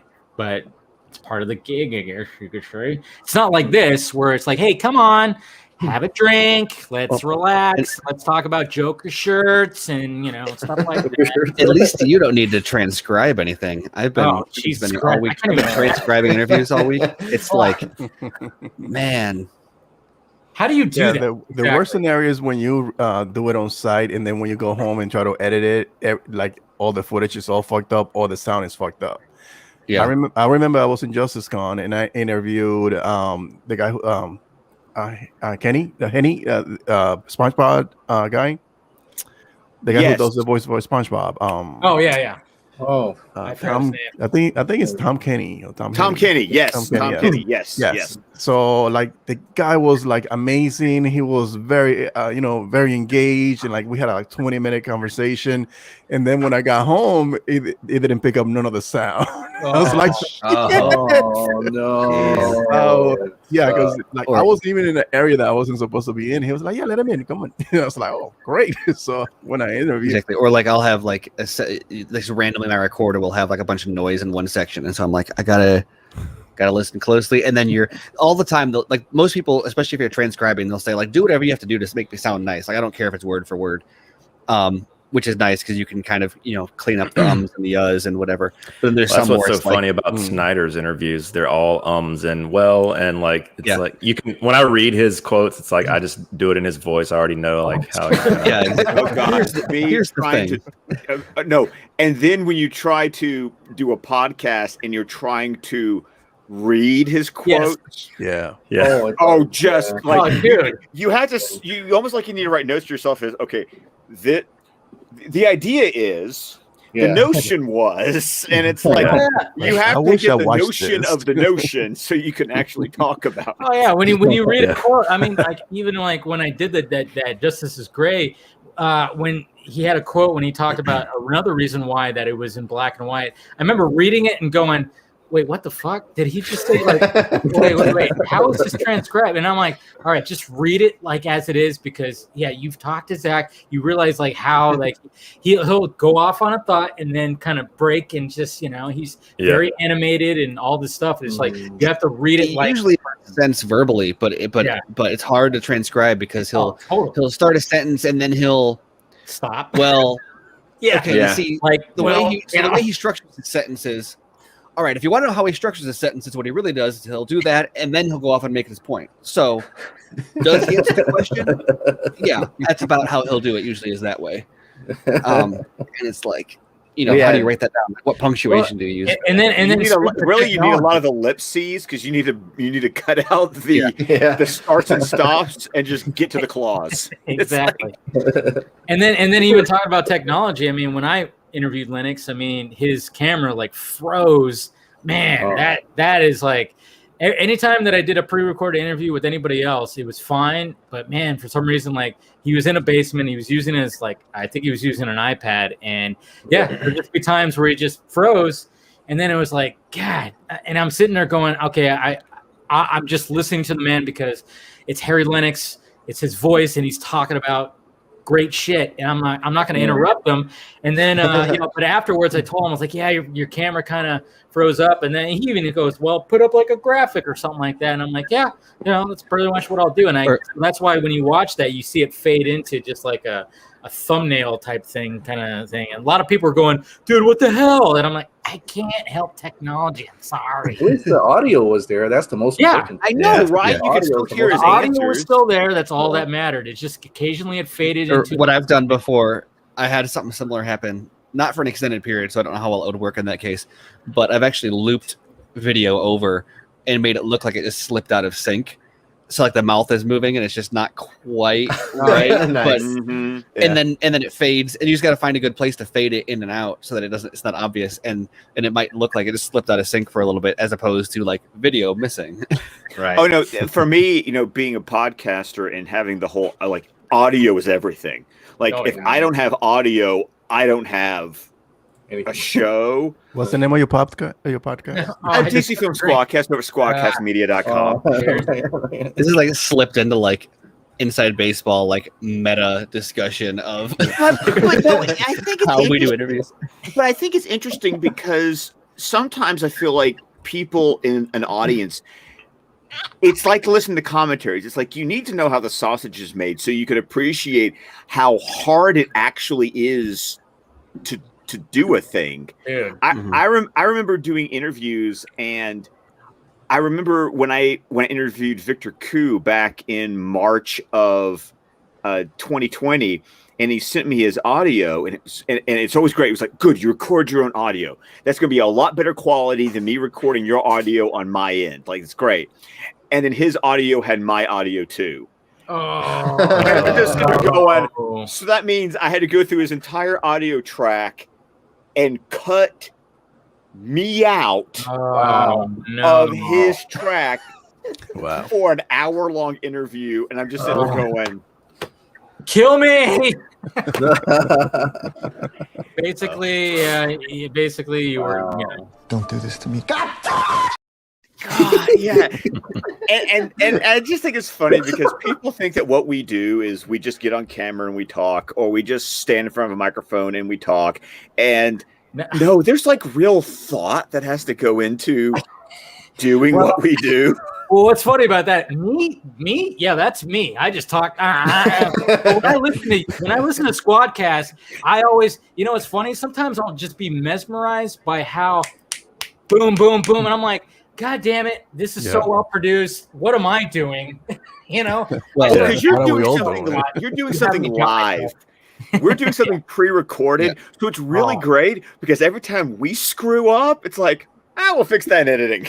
Yeah, and that's what's funny. When I recorded with you guys, I remember I got a little taste of that, and I was like, and then when I listened to it, I'm like, holy shit, this is wow. That's how they because it's different when you listen to it before, but then when I was actually on the show and then got the process and realized, wait a minute. There's and then and I'm sure when Steven got on, there was like a lot of ums he had to cut out. Dude, 2.5 minutes. 2.5 minutes of I counted. 2.5 minutes of just ums. Oh, and he sorry, knew it. Steven. I had it. And I gave him crap for it. Yes, I had to. I had this under control once. I once did limited. I did limited preparation speaking competitively in high school and college, and for the most part my ums were under control, and then I took several years off of using my voice in any sort of way that mattered, and then it all went away, and so now Scott and Dice suffer for it. I used to do coaching sessions where I'd have like 3 minutes to write a 5-minute speech based on like a prompt. Speaking of and the coach would sit there, and every time sometimes there'd be multiple people in the room, and the instructions were every time I say everybody clapped. Oh, wow. And like, man, you want to get traumatized. That got rid of it real fast. I think you just opened up a new in joke for the podcast. Yeah. And Chris, like when you've been doing your videos lately, like you've definitely gone for a much more produced style, and I've really been digging it. Like I like that, like especially like you were doing your editorial videos. Like it was something different because you went from just you hit record and you just captured everything to I see some post-production work's been done, and it really does, even for you, it just makes it snappy. Yeah, especially the genre, etc. It's been good. Yeah, I'm trying to include other non-DC stuff into my content just because other things excite me other than DC. If I pigeonhole myself in a niche and like, well, I wanted to talk about Ultraman. Yeah.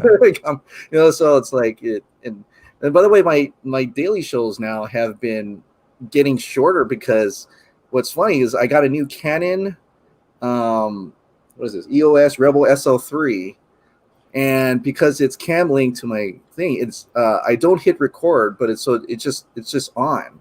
But there's a power saver mode that you cannot change, and it turns off exactly about 28 minutes. So I'm like going through like quickly, and I'm just like blah blah blah blah. I was like, all right, bye, I'm getting out of here. Well, necessity is the mother of invention. It's amazing. So that has forced me to go a little bit quicker in terms of that. But you do what you got to do. I mean, like I said, when it comes to like just I just turn it on and just go now. Yeah. But then I started, when I did the Justice is Gray video, I went, all right, this is going to be stylized, edited. And I was kind of touching, all right, let's go back to like doing something like that. And that's why I was like, I have the swoops, I have the, boom, boom, boom. Everything was like, bam, bam, bam. And it was funny too, because I had to actually record it again. Like when I did it the first time and I started editing, I messed up lines. And I went, shit. Like it just happened. The first time it happened, I went, oh, I can edit that one out. Second time it happened, I went, ugh. Third time it happened, I went, all right, re-recording. Shit, So it was getting back to that, pre-recorded ground where I'm like, okay, I got too comfortable with just turning the camera on and go, which is what I usually do, which works. That's my thing. I do live streams like crazy. That's fine. But I like your Justice is Gray video because that was poppy. Like exactly. Came in and it was editing, and I was like, wow, that's cool. That's really snappy and cool. Exactly. So it was just kind of getting back, and I'm going to do more of those too, as well as still doing all the live stuff. But it was kind of different just to be like standing in front of there and just looking at a script and not just talking out of my ass like I usually do. So and then we all look at Ryan and we go, why can't we have his camera? Oh, I know, Ryan. I mean, like I said, everybody drink. That's a K-Cast drink right there. Yeah, he bought a new lens this week, so it's going to just continue. I saw that. It's even better. I like his camera. This is the look I've always wanted. Like blurred background, in focus. What's your beautiful new lens? lighting? Which lens thing, man?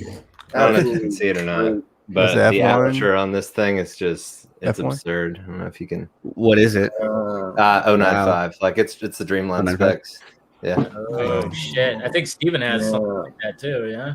No, I've got a Minolta rocker, which is like it's similar, but not nearly so big. But but what's crazy about this lens, man? Yeah, this thing is so heavy. Like it's probably twice as heavy as my camera. Like there's so much glass in here. Yeah. What camera do you have? Sony A7 III. Oh, okay. I'm looking at an A7 because I'm like not like super camera savvy. I know enough to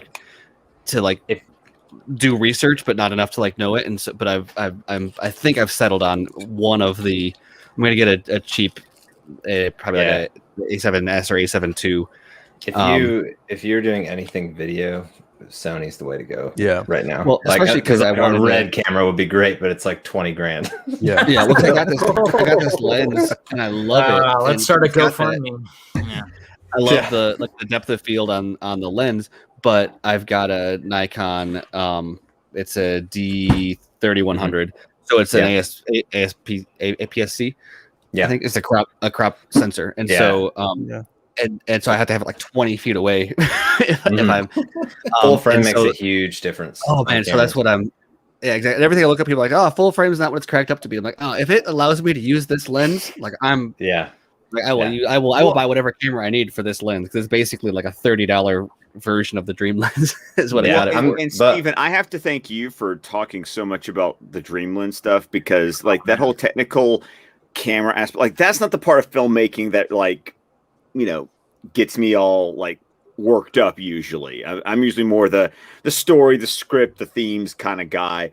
But after watching that trailer this week for Army of the Dead, because I knew what to look for, especially after watching the nightmare scene from Zack Snyder's Justice League, I was watching that whole trailer with that eye of I understand how the camera works. I'm seeing the fuzzy focus and the streak. Like it gave me a new perspective to watch even a trailer by. That's literally why I bought this lens. Like I was after the nightmare sequence, I was thinking about it, and then I was like, I watched the racking they were doing in that trailer. The fact that you can do that rack focus from like this far out, where it's like imperceptible to crystal clear, is like insane. So I because that's what got me to buy this one, the one that I got, which is super cheap, but also for some of those vintage lenses you can do that.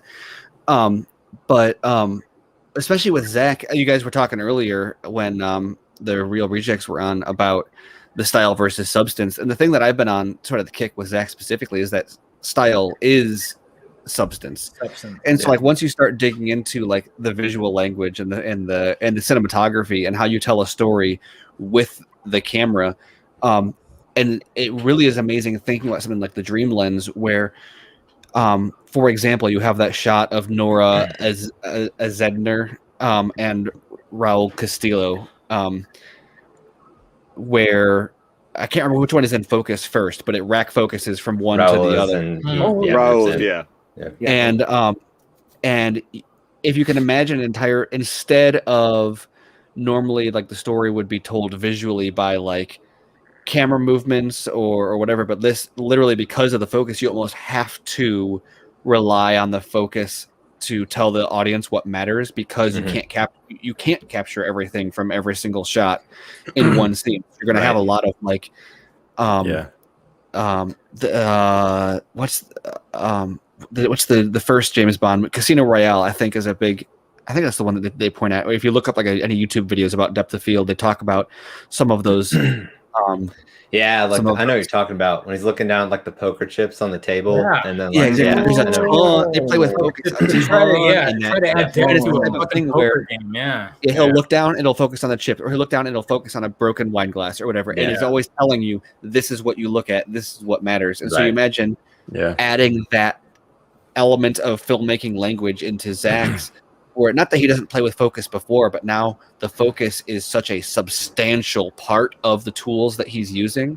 It's gonna be different. I'm very excited. I'm excited to just like, this is a lens with this aperture's a beast to like learn. Like it's gonna be a fun challenge just to, because there's so much fall off, within inches of wherever you're focused on, so it's going to be fun to and on top of all that, he's doing that with this lens, but he also shot the entire movie on digital. and it's really, I mean, trust me, on Sunday tune in 5:30 Sunday Justice Con, because we're going there. Love it, because that's a whole can of worms. Like when you get into the people who are like the film purist versus digital versus the people who are just kind of willing to, it's a tool. Like what tool is going to help me get the job done? And it's going to be an interesting portion of the conversation. Good. I like that. No, one thing that Zach likes to do is like, hey, where can we put the camera in some fucking weird, I mean, to this day, like even watching the scene where they're where the mother box is on the table and they're all talking and they talk about bringing Superman back. I mean, you realize there is some crazy shit that is happening. That is all orbiting everywhere. It is all one take. Nobody seemed. No, I mean, a lot of people are not going to realize that is all one take. And he wanted to get all that one take, everyone's reaction. There's literally 2 cameras, right, revolving around with a green screen. There are 4. There are 5 cameras. Oh, 5 in cameras. that scene. Jesus Christ. So there's a circular track. So they're sitting at a circular table. I love explaining this shot. I love it so much. they're standing around a circular table, right? And then there is a track, a circular train track around them, and on that there are 2 carts. Each cart is a green screen so that you can paint it out at the background. In the green screen, there's a 70 millimeter and a 35 millimeter camera that are going through a beam splitter. And a beam splitter is literally just a mirror so that one camera, they're perpendicular to each other, but they are capturing an identical image. So it bounces it off. So one is going up and then forward, and the other one is just going straight forward. But ultimately, the image matches up flawlessly between the two. So you can match footage, and one is 35 and one is, and it's the same technique that he used to film the speed ramping in 300. Except with that one camera was slow motion and the other one wasn't, so you'd blend between the two. Right. And then there's 2 cameras on each track, and then there's a crane cam that starts like out and then circles, like it's almost like a Fibonacci spiral into like the center of the table, and those are all circling and spiraling at the same time. And then because he's got the 35 millimeter and the 70 millimeter, it allows him to zoom in and out. And if you catch the focus swishes between different characters as they talk, there's so many different things going on simultaneously in that scene because of the amount of visual data that he captured. It's amazing. And he did it for a scene where it's just 5 people talking around the table. Right. And nobody's even gonna know like how complex that scene actually is. And they replaced it with a scene where like it seems like nobody is even in the same room. And he's I know. And there's like so much exposition. I think didn't you mention one week how you imagined him handing this footage off to Joss Whedon? And he's like, I didn't know how to edit it. Yeah. The only thing from the Whedon version of that scene, which I don't want to say it's better, but I was watching it and I was like, this is so bad. That was funny though. Was Cyborg's got a line where he's like, I was crunching the numbers while you were being an asshole, and here's what I learned. Like, okay, that's kind of funny. Hey, hide your kids, hide your wives. Guess who showed up? Mr. John Erickson Gardner. What's up, buddy? But he doesn't have his video on, so I think I know why. He's in his undies right now. Nah, shorts. Man, you know what, dude? Why are people? How does like the chat like all of a sudden just become a fandom of mine? Like I'm not even doing anything in there. Dude, it's only 3 people. You guys, this regards a burner. He was only like Will and somebody else. 3 different burners in the chat. I don't know if you're slipping some Venmo money or something. And an hour later, he joined. He's like, I don't know what these people are talking about. Yeah. It didn't look obvious, though, right? Yeah. No, not at all. Oh, sweet. Yeah, no. What's going on, man? Hey, dude, I know y'all were talking about the focus and all that. I can tell you this, man. That trailer is for Army of the Dead. That was some sick shit. Like no bullshit. Like, dude, like that's first off, you got Kenny Rogers. Dude.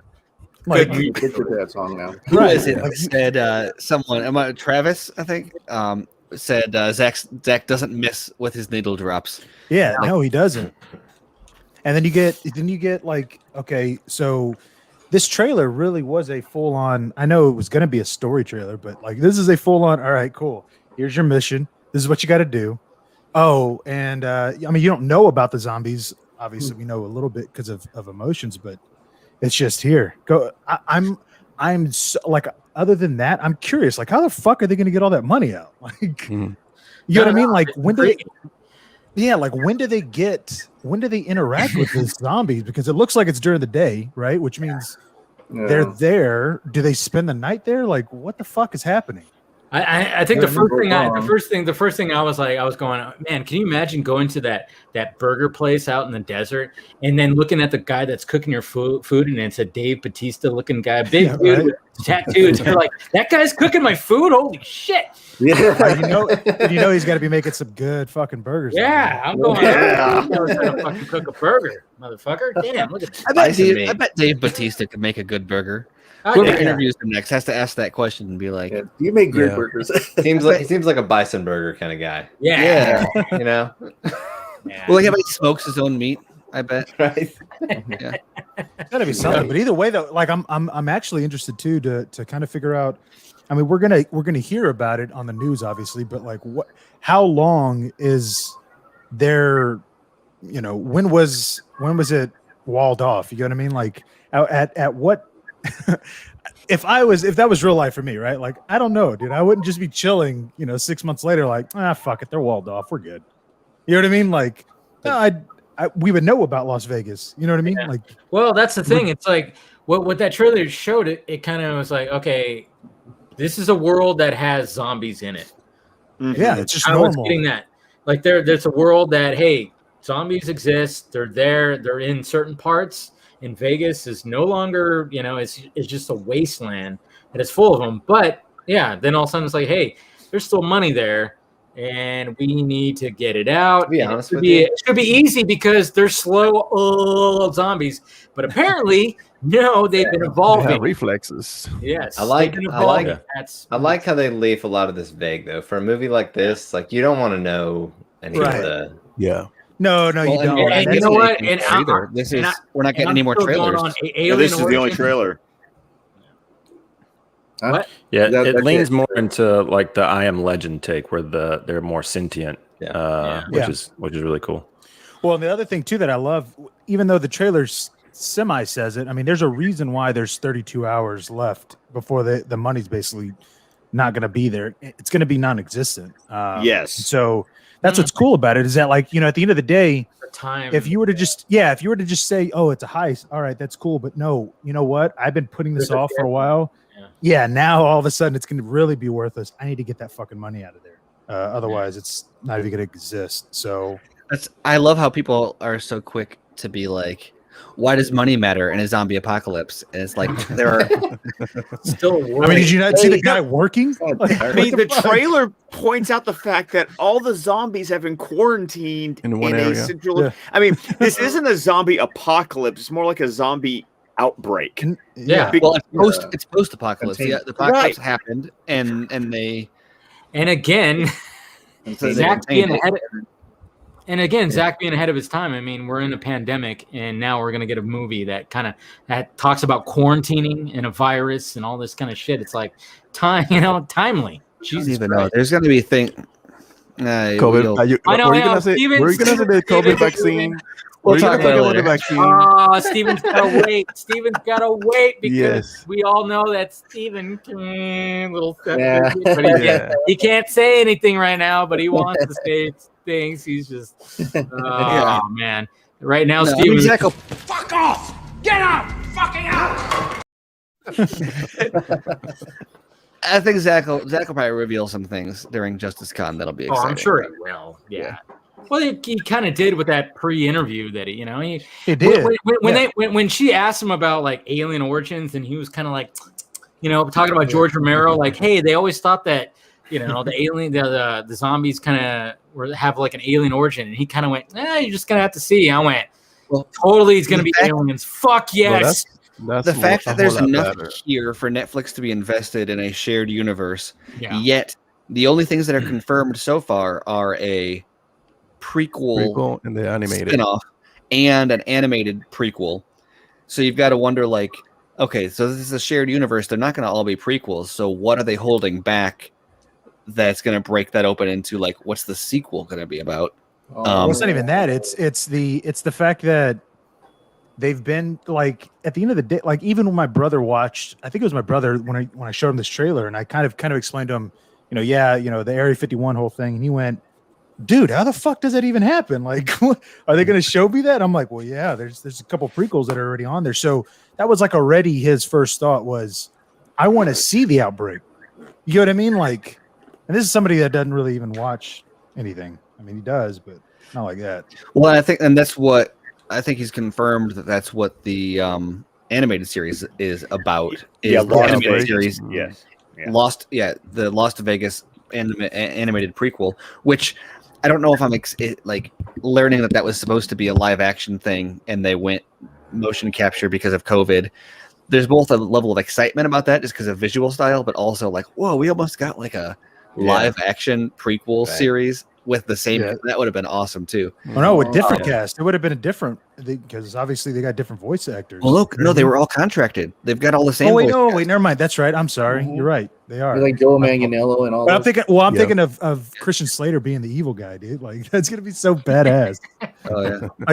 Like have y'all heard him like he's on Archer? Like, dude, he's amazing in Archer, man. Yeah, he is. I fucking love him. He's got that voice.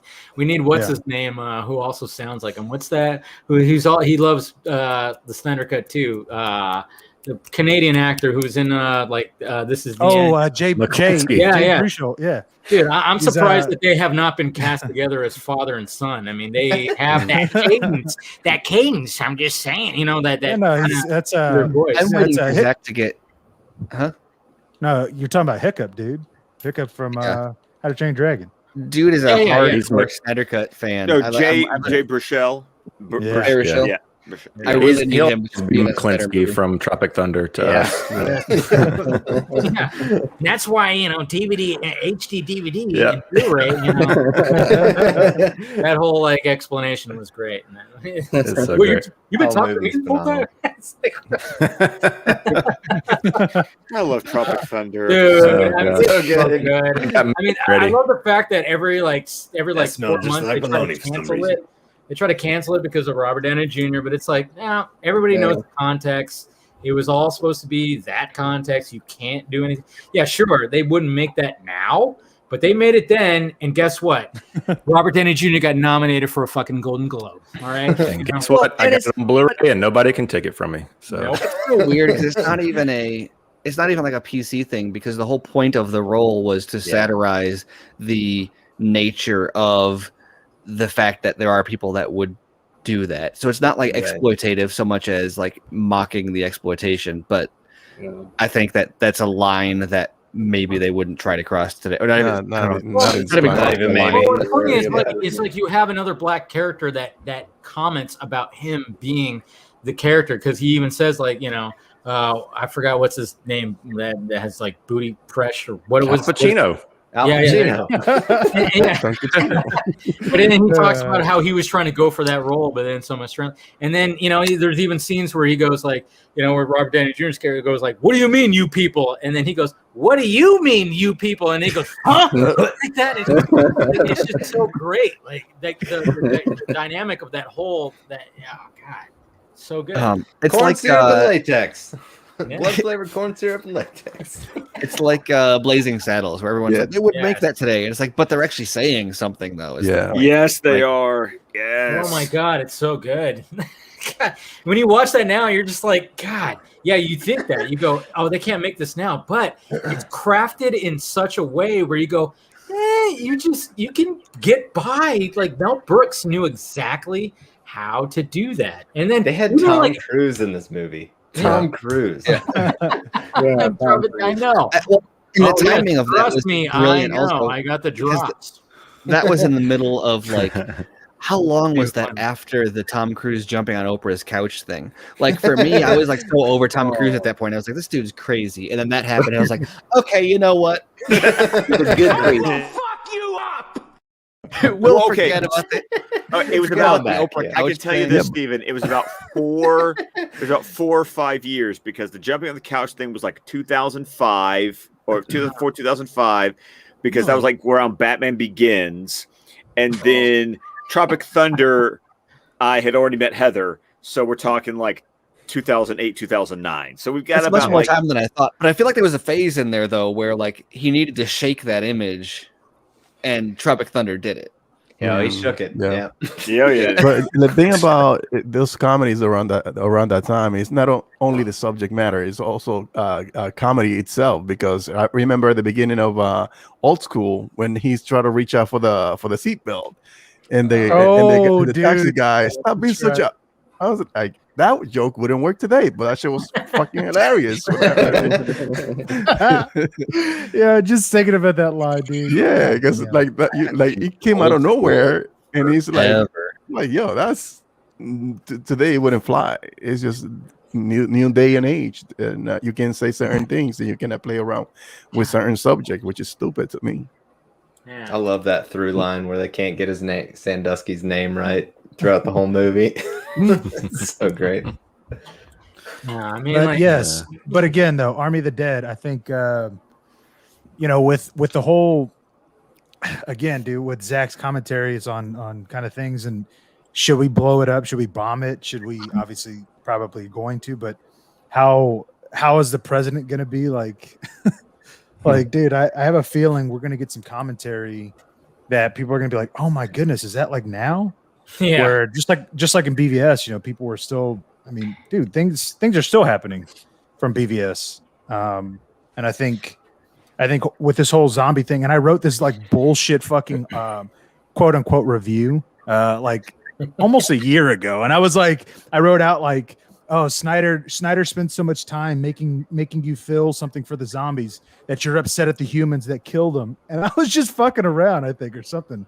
I said something around that line, and I was like, what the fuck, dude? These zombies are gonna have emotions, man. They are. Like, the fact that they showed all that and like showed that that there's gonna be like an evolution of them. That they show love for each other. There's a hierarchy. Yeah, the one that gets me is the fist in the air. Yeah. Crazy. Scott, you got to take off. I gotta take off because I got birthday parties and Justice Con. Yeah, you got and you also got a stream with me talking about, I do have a stream with you. Like tomorrow's a busy day. Is it? Yeah, man, must be lucky. And then there's another stream too. Yeah, I know, right? Like there's a lot. Yeah, there's nothing going on tomorrow. There's nothing going on tomorrow. Let's not talk about that shit. Yeah, I know. Yeah. All right, Scott. We'll talk to you tomorrow, man. Okay, looking forward to your interview with Lennox. Good luck tomorrow, man. Yeah, thank man. you so Good much. luck. Of course, you can find me on Twitter, ScottDC27. You can find my podcast, the DC Film Squadcast, wherever podcasts can be found. And we're on Vero, Facebook, YouTube. You can find the entire network of shows at squadcastmedia.com. JusticeCon, 3:30 Central, 4:30 Eastern. Harry Lennox, y'all. Yes, there it is. And then right after that, Batman the Fan Animated Series. Yeah, he left. Yeah. Anyways, you can see where his priorities lie, Dave. Yeah, he's not going to show up. He's like, he's got his notes. It's good. No, but yeah. Back to that trailer. Yeah, showing like that they raised their fists and stuff like. And I remember George Romero actually started tapping into this, and I remember I think I talked about it on Film Junkie Live, where I was like, yeah, what. The Land of the Dead, the last George Romero zombie movie, he kind of started touching into that where zombies were starting to, just doing that motor reflex that you have like the zombie that like that fills your gas, and he's just like he knows that was his job. And I remember that was like part of the plot. I mean, the whole movie, yeah, it was fine. It was a decent zombie movie. It was whatever, but the whole, the basis, like the theme was the fact that these zombies were able to be like, hey, I'm able to try to learn things that I was, when I was alive, that I was doing. And it seems like Snyder was going, hey, I'm going to take that a fucking like 2 steps higher and be like, hey, they're going to be developing their whole fucking civilization. It's interesting, though, because we know that the queen's name is Lola and she was a showgirl. Right, yeah. So like was she from Copacabana? And she was a showgirl. Yeah, yeah. I know the song. Yeah, that's so fucking hilarious. But again, though, I don't know. Like, are they going to be like, is she going to dance? Like, what? I don't know. I don't think she will. But she's a showgirl.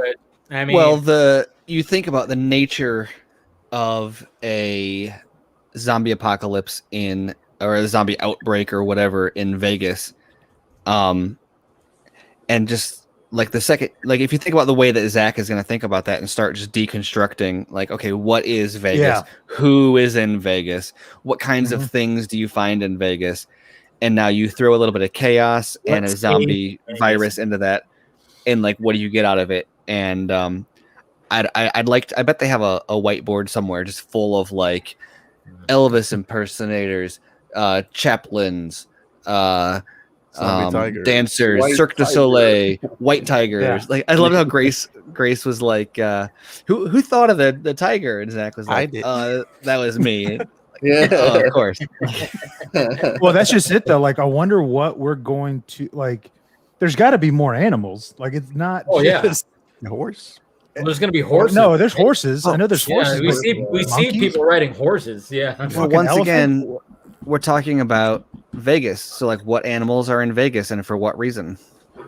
Yeah. Yeah. So what else is what's that circus? All right. Or like he said that the anime series has a lot of dogs, right? Didn't he say that there's a lot of zombie dogs in that? Jesus Christ, man.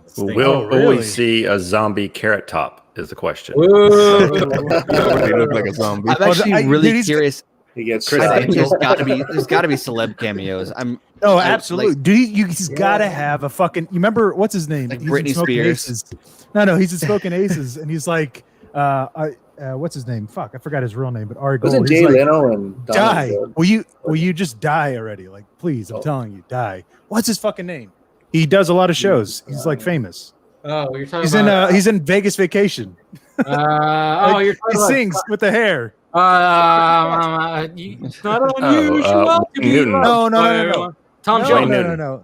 Tom Jones. Wayne Newton. There we go. Wayne Newton's got to be in that. Yeah, I don't know either, but Wayne Newton's got to be. I don't think Wayne Newton might be. I don't think he's doing. He's pretty old. Yeah, now, I think he will get somebody more updated, people that will recognize him. Wayne Newton is like around my age. Pumpkin Carrot Top. That'd be sweet.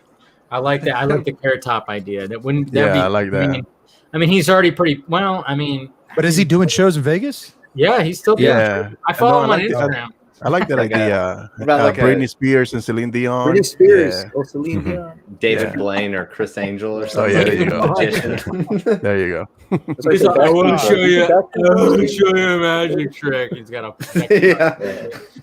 all fucking zombied out. Man, I know. It makes you wonder, like, what kind of cameos are going to be in there. But whoa, I'm just looking at a list right now. There's literally a zombie burlesque show right now in Vegas. $90 a ticket. Yeah. Jesus. That's cool. Look at that. What is that? Pass. What is that going to be like? Have you guys ever been to a burlesque show, by the way? Yeah, I have. No. Yes. Sorry, I haven't. I've been to a burlesque show in Vegas, and I kind of wonder what the zombie version is, because the regular version is. Well, for $90, man. Yeah, interesting. But this is fun. just makeup on the face, everything else. But I don't know. That's weird, but I don't know. When it comes to Snyder, like doing something with zombies, I mean, in Vegas, like I said, I think what would you say your guys' like favorite shot of like the trailer? I for some reason I dig the shot where Batista's just jumping on the fucking card tables and he's just and he's just shooting people. I just love that shot. I think that was in the teaser as well. Yes. I just love that because it's just like it's mayhem and he's just I'm just gonna jump on the tables and start firing away, and it looks so fucking badass. I like my favorite is the swimming pool shot where you've got all of the zombie. It's clearly very heavily choreographed. Yeah. Where like it looks like there's a crowd of zombies on each side, and then Zeus and Lola are in the middle, and he's like got his hand up, and it's. I don't know how intentional it is, but it's framed very similarly to the Last Supper photograph. Not so much like identical with the people, but if you look at the crowd and like the shapes of the head, it forms the same shape as the contours of the heads in the Last Supper. But it's like at a swimming pool, and it's like the way everyone is posed. It looks very like it belongs on like an album cover or something. It's so like. It's very it's iconic in some way. I don't even know why, but Zach's got that iconography of the way everyone is posed. Ben, I like the fighting sequence with the zombie because I didn't know they had those reflexes. It took me back to World War Z, but World War Z like even saying where he goes at him with the knife. Yeah, and he just duck him like we never seen anything like that. Not even in World War C or even I Am Legend. He's ducking Dave Bautista, who's obviously that was the main one. That was the one that made me like gasp, like wait, what the fuck? Yeah. What about you, Chris?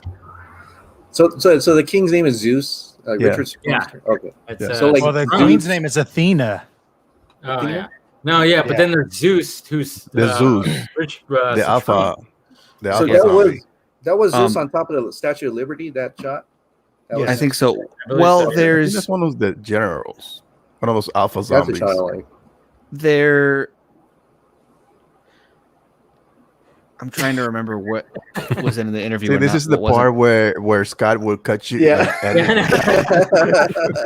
God damn it. Well, I started to answer, and then I'm realizing I don't remember where I heard this. There's more than one. I think the trailer makes it clear there's more than one alpha zombie, and so that was one thing I was wondering. Also, was I wasn't sure what was Zeus and what wasn't.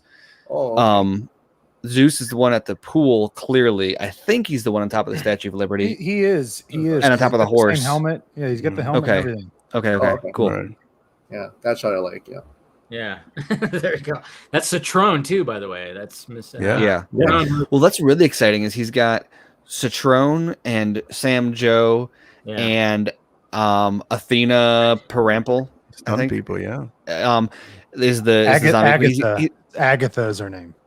Yeah, Agatha. He's got a bunch of people who have done stunts for him like for a long time who are in like proper acting roles in this. I hate saying it that way as if like stunts are lesser or something like by proper acting. But they actually, But the point is like yeah, exactly. The point is that especially after seeing he keeps on giving Sam Joe really cool stuff like because she started as a stunt double on Sucker Punch when she was like super young, and so now she's got like an actual like speaking role in this one. But she was also the Amazon that got trapped under the horse in Zack Snyder's Justice League.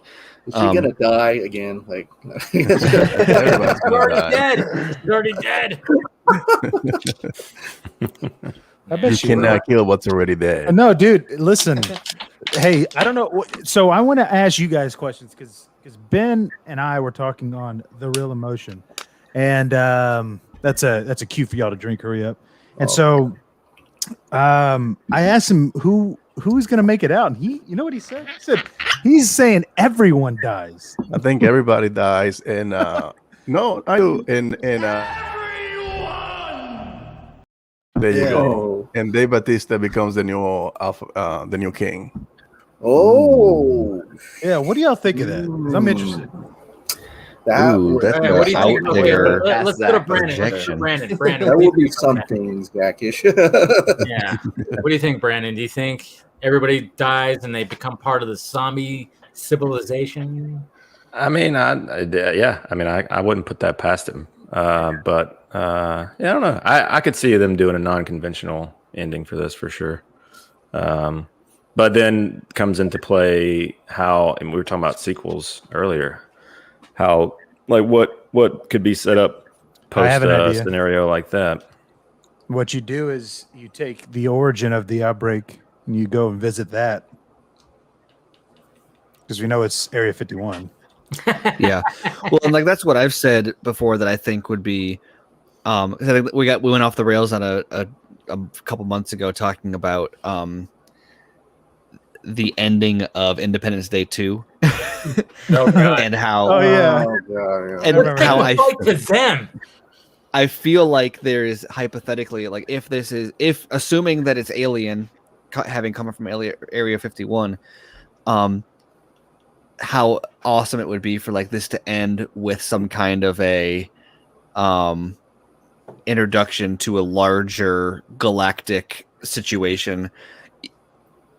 I don't know if it'd be better if I think it'd be cooler for it to be a assault on Earth, or if it would be to like go to take the fight to them, or what would be best. But I think if we're talking shared universe opportunity, like what would end this movie and have people be like, "Whoa, give me 100 more things in this universe," like something like that would be. I think the coolest one would be like they find a ship or something, right? And they're like, "Well, let's fucking go!" Like, original sci-fi movie with that female protagonist, Prometheus. I've been wondering about that forever. It's like like Snyder's gonna he has this other story about. A sci-fi story that has a female protagonist. Is like, does that link to this, or is that something separate? We always kind of like wondered. I mean, it makes it sound like it makes it sound like it's not linked to it. But then again, Who knows if it is? Well, good. And And then, if, hey, you if never that know. was Maybe we'll the see. case, Yeah. if that was the case, that would be I think a situation of Dave Bautista dies off and his daughter, which would be Ellie Should we Purnell, continue it? Yeah. would be In the fact, if, he was gonna die trying to protect her. and like she's a great like protagonist like archetype. She reminds me of like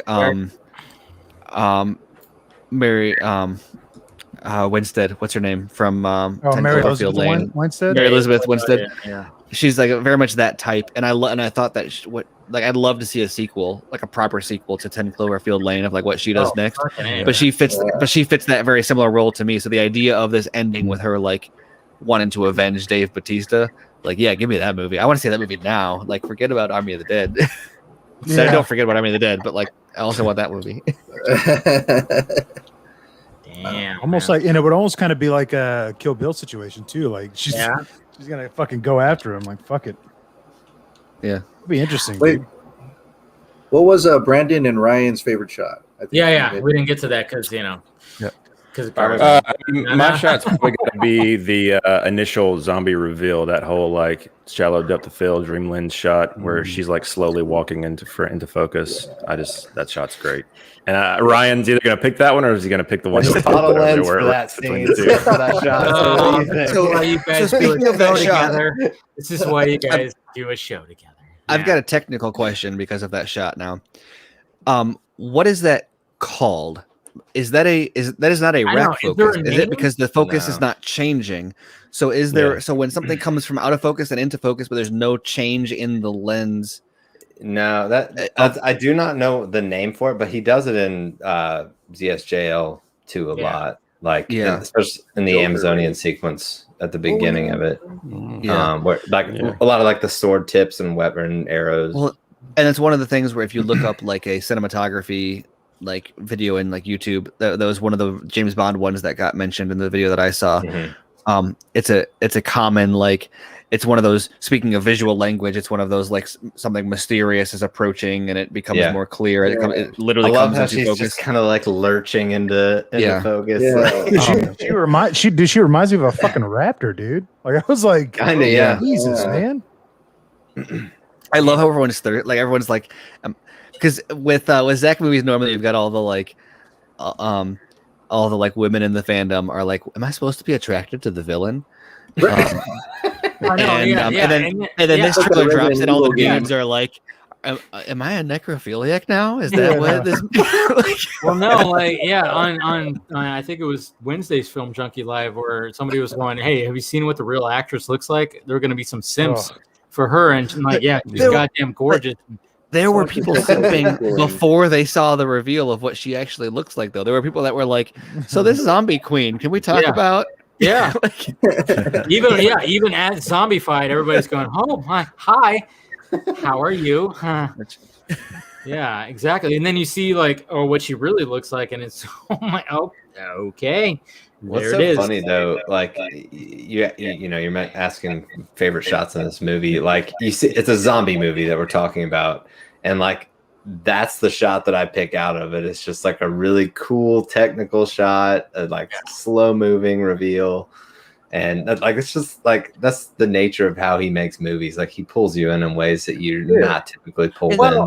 And then there's interesting stuff in this too that looks like not something I've seen in a Zach movie, but like that opening sequence where you've got like the car coming down the highway, and then like you've got Bautista sitting he's looking at the metal, and then he's like got the teary eye, like that whole opening sequence was playing out, and I was like, this feels like James Mangold, like more than Zach. That was I guarantee you that was another dream lens shot, because the way that lens was handling light in that room, like I was like, how are they? Because when he looks up, because when he looks up, dude, you could see his face. But then you see the blue hue in the background, and I was like, God damn, dude! Like it looks like it's like morning. It's crazy. Something.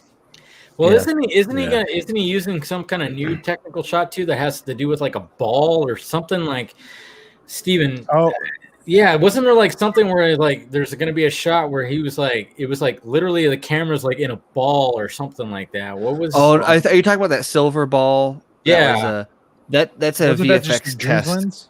Oh no. So there's the ball that they use. I can't remember what it's called, but there's a little ball that's like matte on one side and shiny on the other side, and they'll get shots of that in a scene where they're doing like VFX, so that they have a reference for how light plays with different textures. Okay. I thought it was like and so they don't actually use that in the movie. It's just so they can look at it and say like, okay, in the casino, when the zombies are running, this is how a light hits shiny things, and this is how a light hits matte. Okay, so it was for that. Okay, I thought it was like some kind of different, like, oh yeah, well, let's put a camera in this fucking ball and go. Yeah, no, because he posted on it was one of those things where like I learned so much from this. He posted that, and I went down this whole rabbit hole about like what is that, how is it used, and Steven, I think it's called a focus pull. Focus pull. Even though the focus isn't actually being altered. Yeah, that's what I was curious as well. Because functionally, if it functions the same way as a rack focus would, except it is the scene that is moving and not the camera is literally stationary and the lens is not changing. The only thing that changes is the motion in the scene that brings it into focus. So that because it's included, I saw a bunch of shots included under that listed as like an example of a rack focus, but that's not. Yeah, a rack focus is not happening there though. Yeah, tasked with judging the distance between the camera and the subject and physically manipulating the lens on the camera to said subject and focus. Okay. Yeah, but I guess if you're not manipulating the lens, you're just the actor is just hitting their mark. So it's I don't know. It's a little different. Yeah. Right. Yeah, that's true. Yeah. Well, but again, that's why I say because it's not a camera manipulation, but it is a cinematography technique, and so that's where I'm trying to think of a cinematography term for it, not a camera manipulation term. And I don't know enough to know if I'm even thinking about this in the right context. But you can just coin it here. I'll call it the Steven. It's a Steven shot. There you go. Yeah. So whenever you see one of those now, it's a Steven shot. Someone let Zach know next time he uses it. All right, we gotta send off Mr. Everett. He's got to go. So yeah. Thank you guys. Later, man. We'll see you tomorrow after the fireworks. Appreciate it. Go ahead and plug yourself before. Yes, you can find me on the Mr. Everett, and you can watch me every Wednesday with this guy down there. Every Wednesday at 10 o'clock is the time, and every Sunday. What time is it on Sunday? Fuck. 6:30. 5:30? Yeah, my 30. No, 6:30 Eastern Standard Time. And tomorrow we're gonna have the round table. I fixed your picture, by the way, Dave. I have an updated picture. Oh, did you? Yeah. I'll post it later. But hey, I needed this, guys. Thank you. I really had a good time as usual. So all right, man. Take it easy. Have a good night. Love you guys. Take care. Bye. Yeah, I remember like the original, the actual picture. I was like, damn, he got a picture of me like that. It was a gym selfie from like 4 years ago. I was like, holy shit, where did you find that? He dug deep into my Instagram because I don't even have glasses on or anything like that. I'm like, nice. That's funny. I think he enjoyed what I look like at the gym with the white beater on. Anyways, what Garza? No, I was gonna say, so like I'm all about this like kind of trying to figure out the trailer just because it's fun to speculate. Oh, yeah. Like this, like with Justice League, we kind of knew what the fuck was happening, you know. Yeah. But this is like yeah. So like I'm interested. So when we first see the Queen, you know, it doesn't look like they have the money.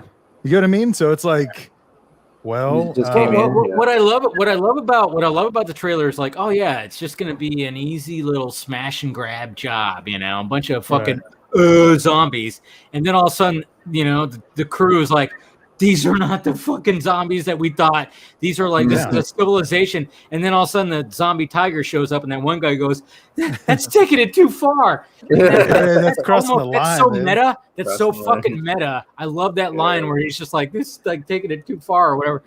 How he says like, and it's just like, yes, that's so. I love the fucking meta in that fucking line. It's so great. Well, this is what I was saying, and even though Steven, you know, he'll shoot me down for it. Yeah. The Apocalypse Now shot. Yeah.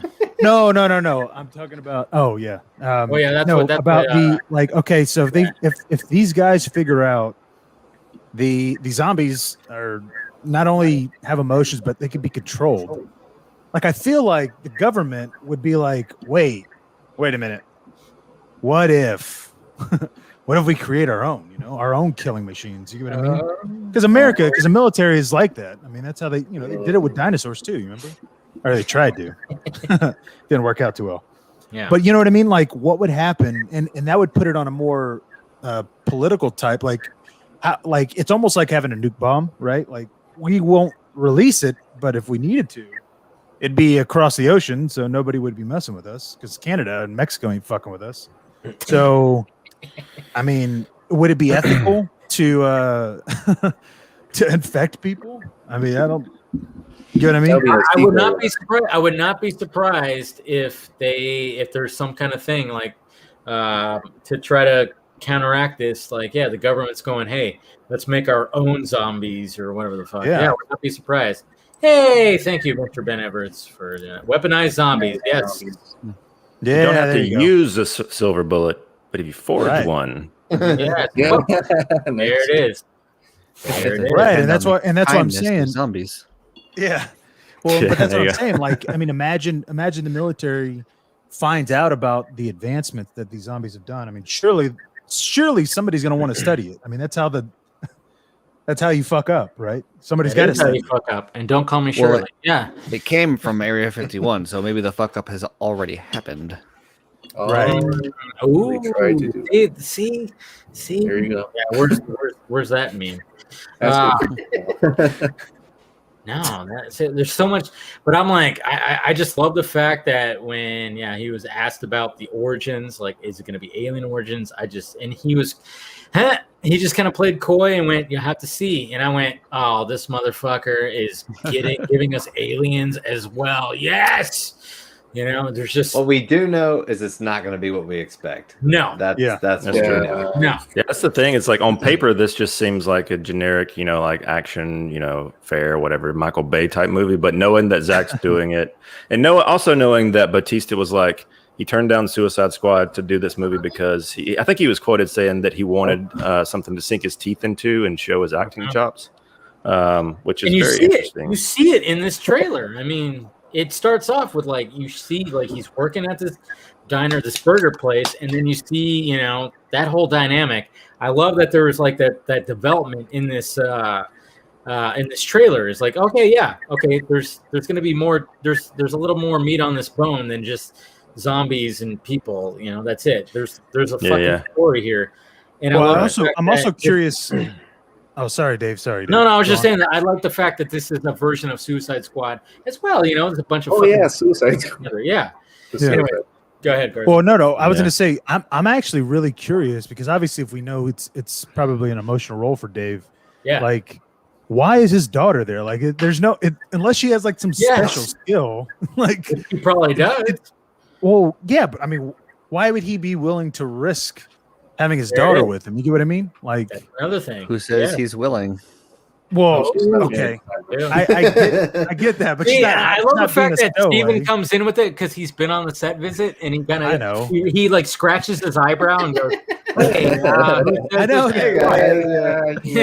whole thing is, but the whole thing is, he sees her, he knows she's there. Yeah, you know what I mean?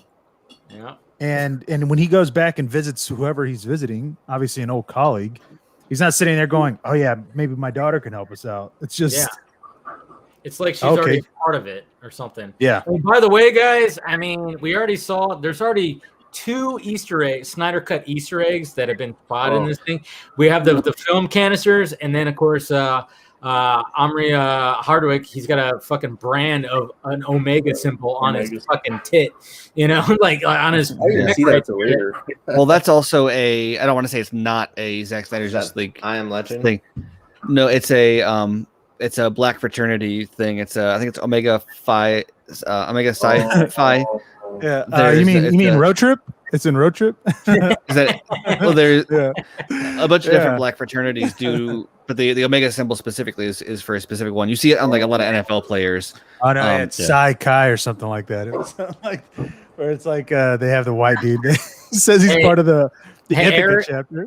Eric wants some zombie sex. Hey, Eric, I don't think we're gonna see a zombie sex scene. I don't know if that's gonna get to that point. Well, but it might happen. It is rated R for brief. It's rated R for graphic nudity and for brief nudity. So there's a lot of discussion about is the graphic is that brief and graphic, or is that one instance of graphic and one instance of brief? Yeah. I love the MPAA, how it's like, how can those two things be like, Yeah, that doesn't even make obscene sense. extended graphic nudity and also for brief nudity. It's like, well, what? Well, I think what I was thinking was the Omega Man is a 1971 American post-apocalyptic action film. The third adaptation was I Am Legend, starring Will Smith. Yeah. So, Well, what do we know? It's something that says a lot about his character. Vanderho is his name. And I don't know what has been said about him, but that would be a thing that I would assume says he's college educated. It says that he's a part of a fraternity, so we see him with this big zombie saw. But I think that the brand implies a lot more of a he's as a part of a college society. And so I think there's a lot more to him. Maybe that is kind of what that is intended to imply. Yeah, I mean, there's always going to be like multiple things, but I'm just saying. I mean, I think Snyder was going, hey, let's make it an Omega, Yeah, I mean, there is a bunch of other brands. brands. Yeah, there's a bunch of other brands that they could have used, and they chose that one. So I'd say it's definitely not out of consideration, but I think it is not. It is not be more. It is not simply, if it is an Easter egg, it's not simply an Easter egg. It implies a lot more about a real world context about what that brand means. I mean, when it comes to the Snyder Cut canisters in the vault, that was strictly just like, fuck you, look at that. That's where the Snyder Cut is, guys.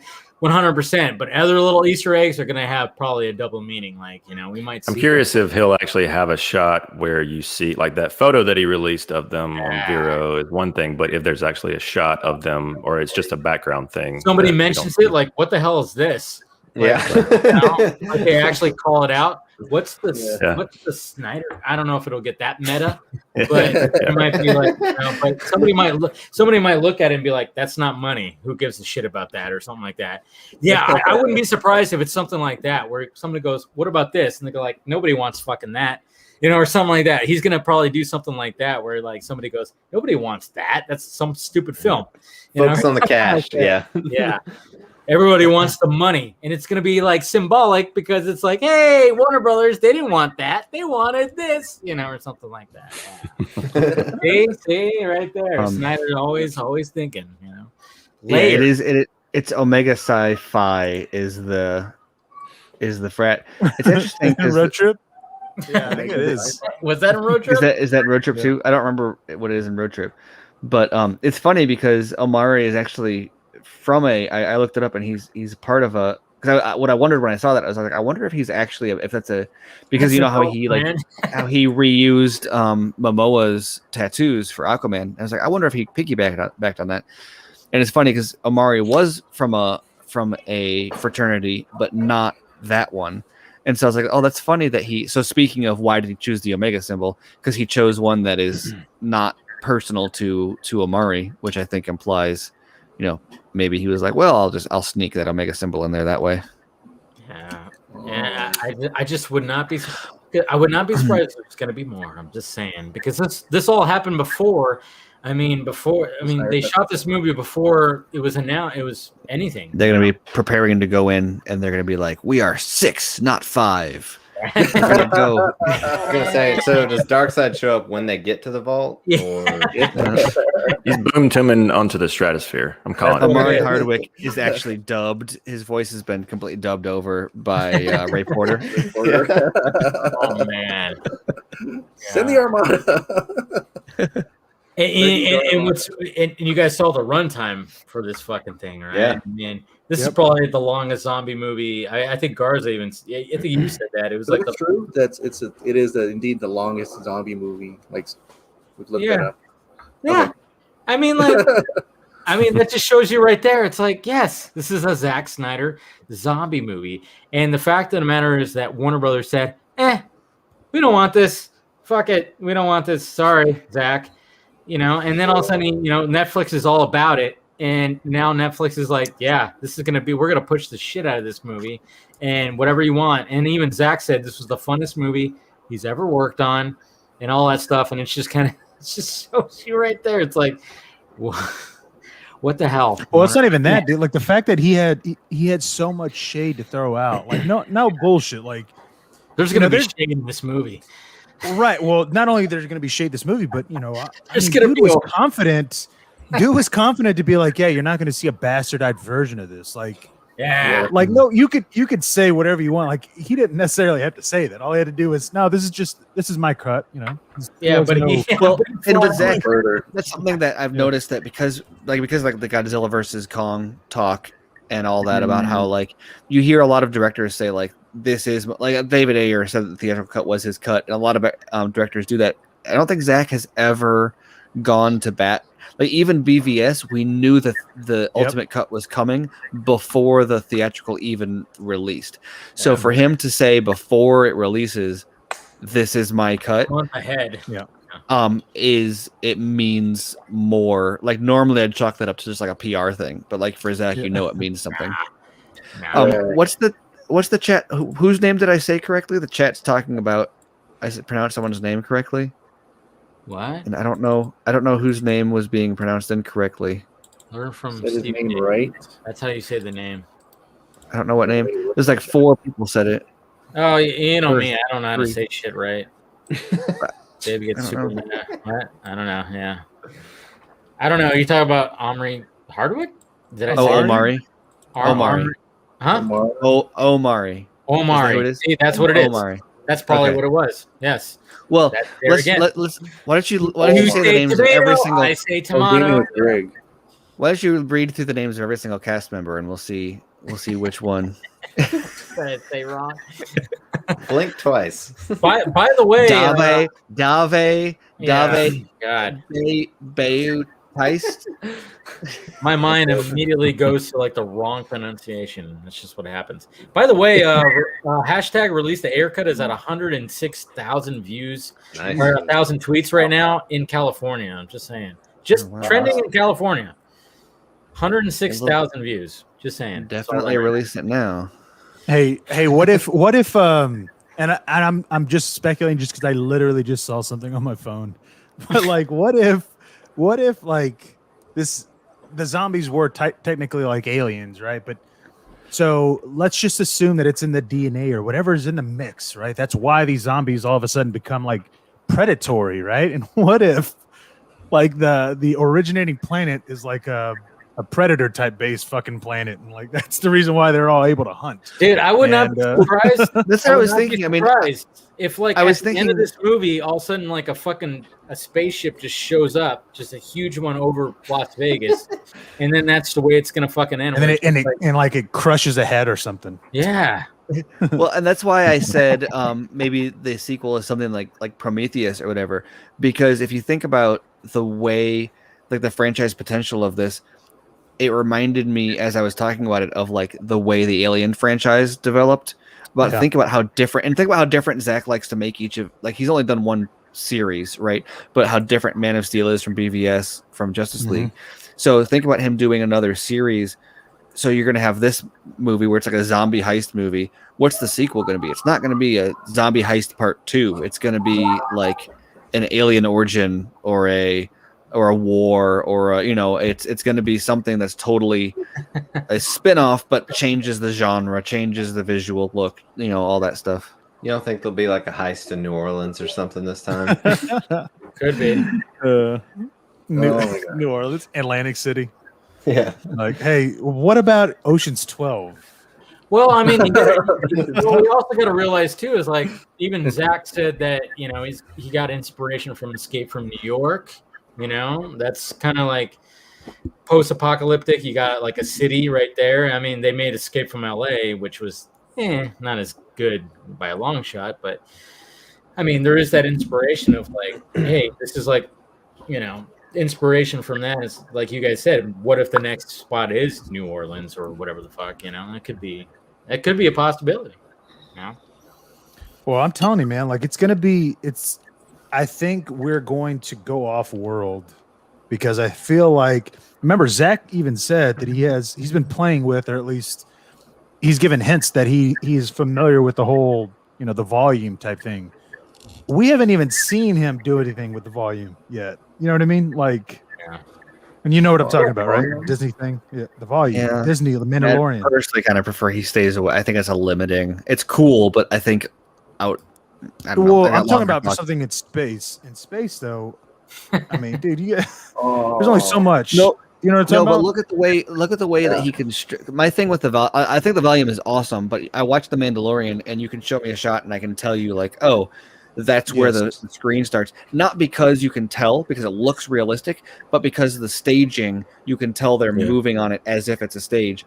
But whereas you look at like Zach's, the way he uses like sound stages, there's a depth to it where he blocks and positions people in places where they physically couldn't be if he's shooting in an LCD dome like that, or an LED or whatever it is. And maybe he could find ways to work around that, but the way he works with, like, he tricks you into thinking that it's not like green screen, not by like doing anything with the technology, but because of the way that he like lines up people or uses that depth. And that's the thing that I don't want to say you can't do in the volume, but I think the volume would be very restrictive compared to like a soundstage.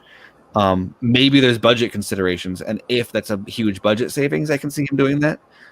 And I'm not saying that he wouldn't want to necessarily, but I kind of soured on it after season 2 of The Mandalorian, which I mostly loved. Yeah, well, but that's just because you're a fucking cynic, dude. You don't know what Zach would be able to do with it. So before you go ahead and say that shit, before you go ahead and look stupid whenever I'm the one bringing it up, okay? I've said you should that just before. go ahead and listen to what the fuck I have to say and just accept that when it comes out next year that he is involved with something involved like the volume, I don't have to use my Oprah gift to you, okay? Because I fucking will.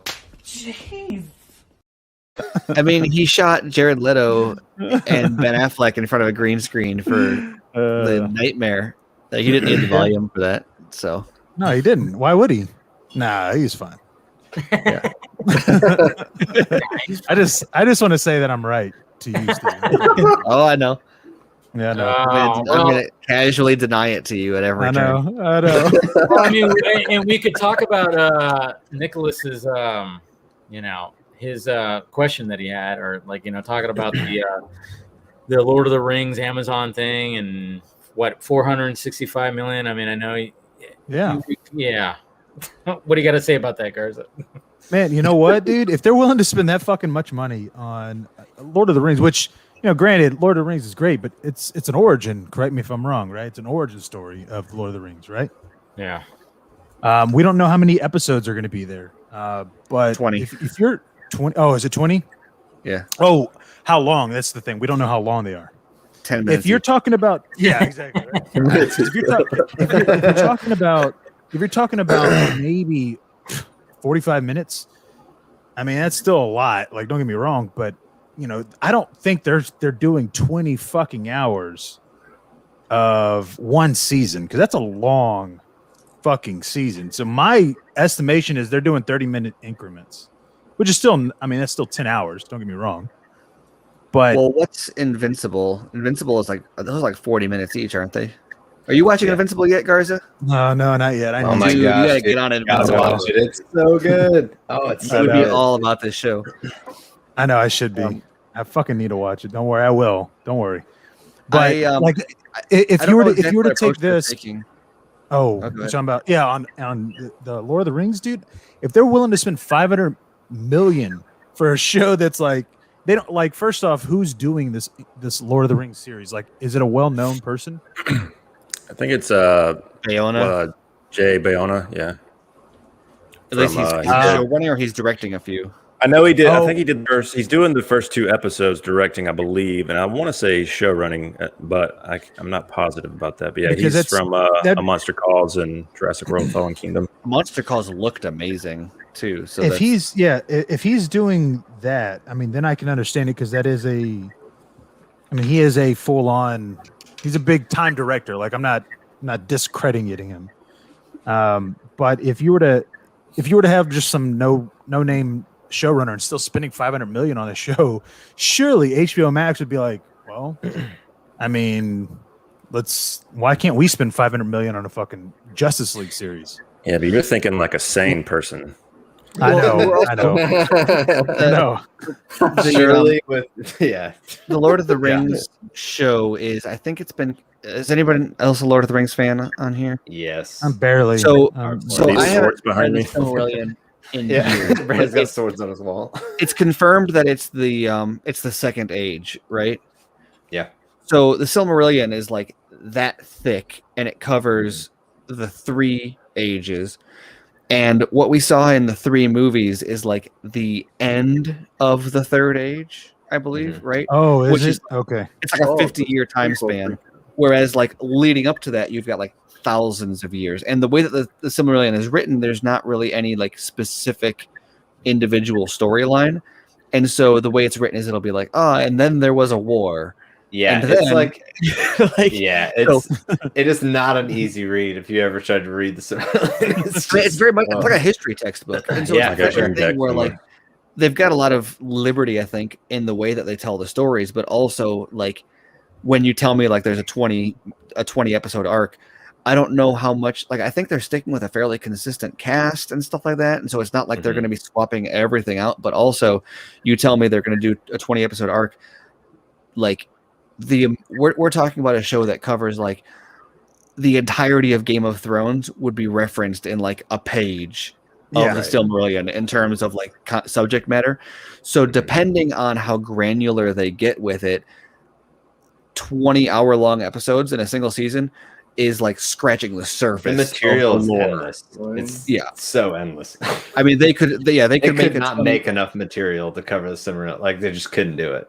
Yeah. But even then, 20 episode seasons at $500 million per season, an hour episode, and they wouldn't even get to the Lord of the Rings stories that everybody knows. So exactly, that proves my point right there. What you just said, what everybody knows. Like, imagine, like, you could literally say Superman and show the symbol. Yeah, you could show the symbol on Superman, and everybody knows that symbol, right? So that's what I'm talking about. Like, Amazon's willing to do this off of things that nobody really know, except for hardcore fans. Nobody's familiar with. It's not like, you know, you're not going to tell me there's a Frodo in there. I don't know if there is. I'm just saying, like, people know Frodo, like, whether they're big fans or not. Exactly. But you know what I mean, though? Like, any characters. Right. So it's like, dude. Elrond and Galadriel and Sauron. Yeah. Sure. That's wrong. But you know what I mean, though? So why would Amazon's willing to do that? Why wouldn't HBO Max go, well, let's just do that with fucking Batman and Superman and Wonder Woman? Well, you're Makes acting. You think, huh? I always go back to crazy. when I made a very logical pitch to someone, I'm making too big of a deal out of this, to a person, about why I thought that it would be I was like, oh yeah, there's all these logical reasons why, and this was like I was like, oh yeah, I think what I said at the time was, oh, James Gunn's Suicide Squad is going to be rated R, and if that's a success, then it'll prove that the Suicide Squad R-rated content is popular, which I think will give them the clout they need to release the Ayer cut, because that's done. There's no need to know more money, and when that's successful, that'll convince them to do the. And they were like, you know what? You're talking about is very logical, but like you have to understand, like the way we got here in the first place has nothing to do with like people in a boardroom making logical decisions. And I was like, oh. Yeah. Yeah. I mean, even thinking back, like when they announced the Snyder Cut, like, oh, they're spending why would they spend $70 million on this project if they're not going to continue it? Going to COVID. It's like, fucking, whatever the hell. Sorry. Oh, they should have spent $40 million, so I could have really been right. You That's would right. Yeah, I would have been right, and solely me.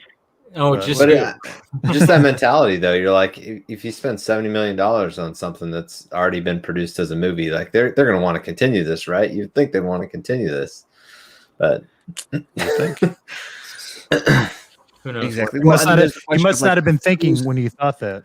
That's the thought process. Also, there's so many other because like yes, that's ridiculous, but also like what Greenblatt I think made that decision, and then Warner Max developed after that, and then Warner Max came under the purview of Sarnoff. Like there's so many changing hands of like, who's responsible for what. And who has any idea if like the plan, like maybe when they approved the 70 million, that was the plan, and then Sarnoff got in control of that division and was like, no, we're not doing it. Or I don't know. That's true. All I know is that like that's the problem. Guard changes every week.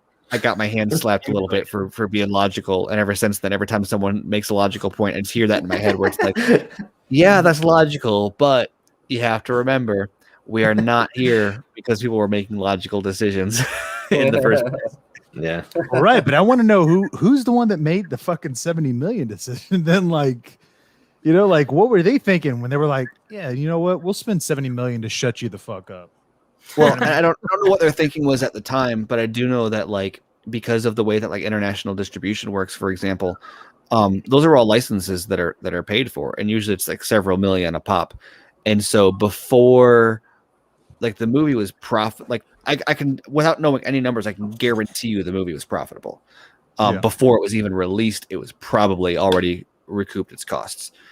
But you know that, and that's why like the whole, yes, we want numbers, and the argument about the numbers is like it is what it is. But you still can't see the numbers. I was trying to slow down that one. Yeah. I love how I brought that up on the vodka stream, but now it's like on every single one of your live streams. You owe me royalties or something for that. Hopefully, it goes away soon, right? Right. Well, we're about a month out, at which point the Nielsen stuff will probably drop soon. But what's that shareholder call, by the way? The 22nd, I think. Dude, how fucking hilarious would it be if it was like redacted? It's like CIA fucking shit, like classified. Yeah, blacked out. Blacked out. Yeah. Even if it's like the biggest numbers ever, I think it's clear at this point that like they're not making decisions based on what the numbers were. Right. And that's part of why they don't want the numbers out, because they don't want people second guessing the decisions that they've made based on the numbers, because their decision wasn't inspired by the numbers. And so yeah, it made profit, and it got views, and it got subscribers, and it got all the things they wanted. But the bottom line is they don't want more. And so it doesn't matter. It doesn't matter if it's like the most successful thing in WB history. If the people in charge don't want any more, then they don't want it. But isn't that cool? But you're living in a fucking dream world, okay? I was gonna say, isn't that weird though? Like you would think that they'd be like, I mean, their number one priority is making money. Especially when they're like touting the multiverse, and they're like starving for like, why is there not more DC content on HBO? And they're spouting strategy when it's been spouted for. This is what we're doing over here. They're saying plan all the time. Plan with a plan. Man with a plan. Yeah, it reminds me of this like one time on Family Guy. They try to send I forgot who it was. I think it was like Stewie or something, like gay camp or something like that. Oh yeah. And No, it was like, it was Peter. That's right. And they're like, all right, well, we're gonna beat the gay out of you. And so they have baseball bats, and they start running around, and the counselor's like, no, don't use your bats like that. And then all of a sudden they run off again. He's like, no, don't use it like that either. You're just like, you know what they're using the bats like. And that's essentially what WB's do. Like, we don't know. It's like they're going, they're just going like, oh, you know what? So people are talking about like Blue Beetle, right? Like people love Blue Beetle. I just love how confident they are in their plan every time they come up with a plan. It's just, here we are again. Guys. This is what we got. Okay, and then speaking of like, different projects that Warner Brothers, we got Jonathan right here who has he submitted a question about New Gods. So here it is. Hey Dave, this is Doug coming to you from the great city of St. Louis. One way or the other, the New Gods are going to be in Justice League 2 and 3. So if you had to cast Zack Snyder's New Gods, who would you cast for Orion, Big Barda, and or Mr. Miracle? I'll start. Oscar Isaac for Mr. Miracle. He's awesome. He's in everything. And he's got a Zack Snyder sucker punch connection. Thanks. Cheers, Vodka Stream. Cheers. Did he just say his name was Doug? Why did I get Jonathan when he sent me the email? Anyways, all right. Jonathan Doug. He said this is Doug. Another day, another Doug. Yeah. Anyway, so yeah, what do you think? And when it comes to like New Gods, obviously we got the one that they canceled, and there's other controversies too.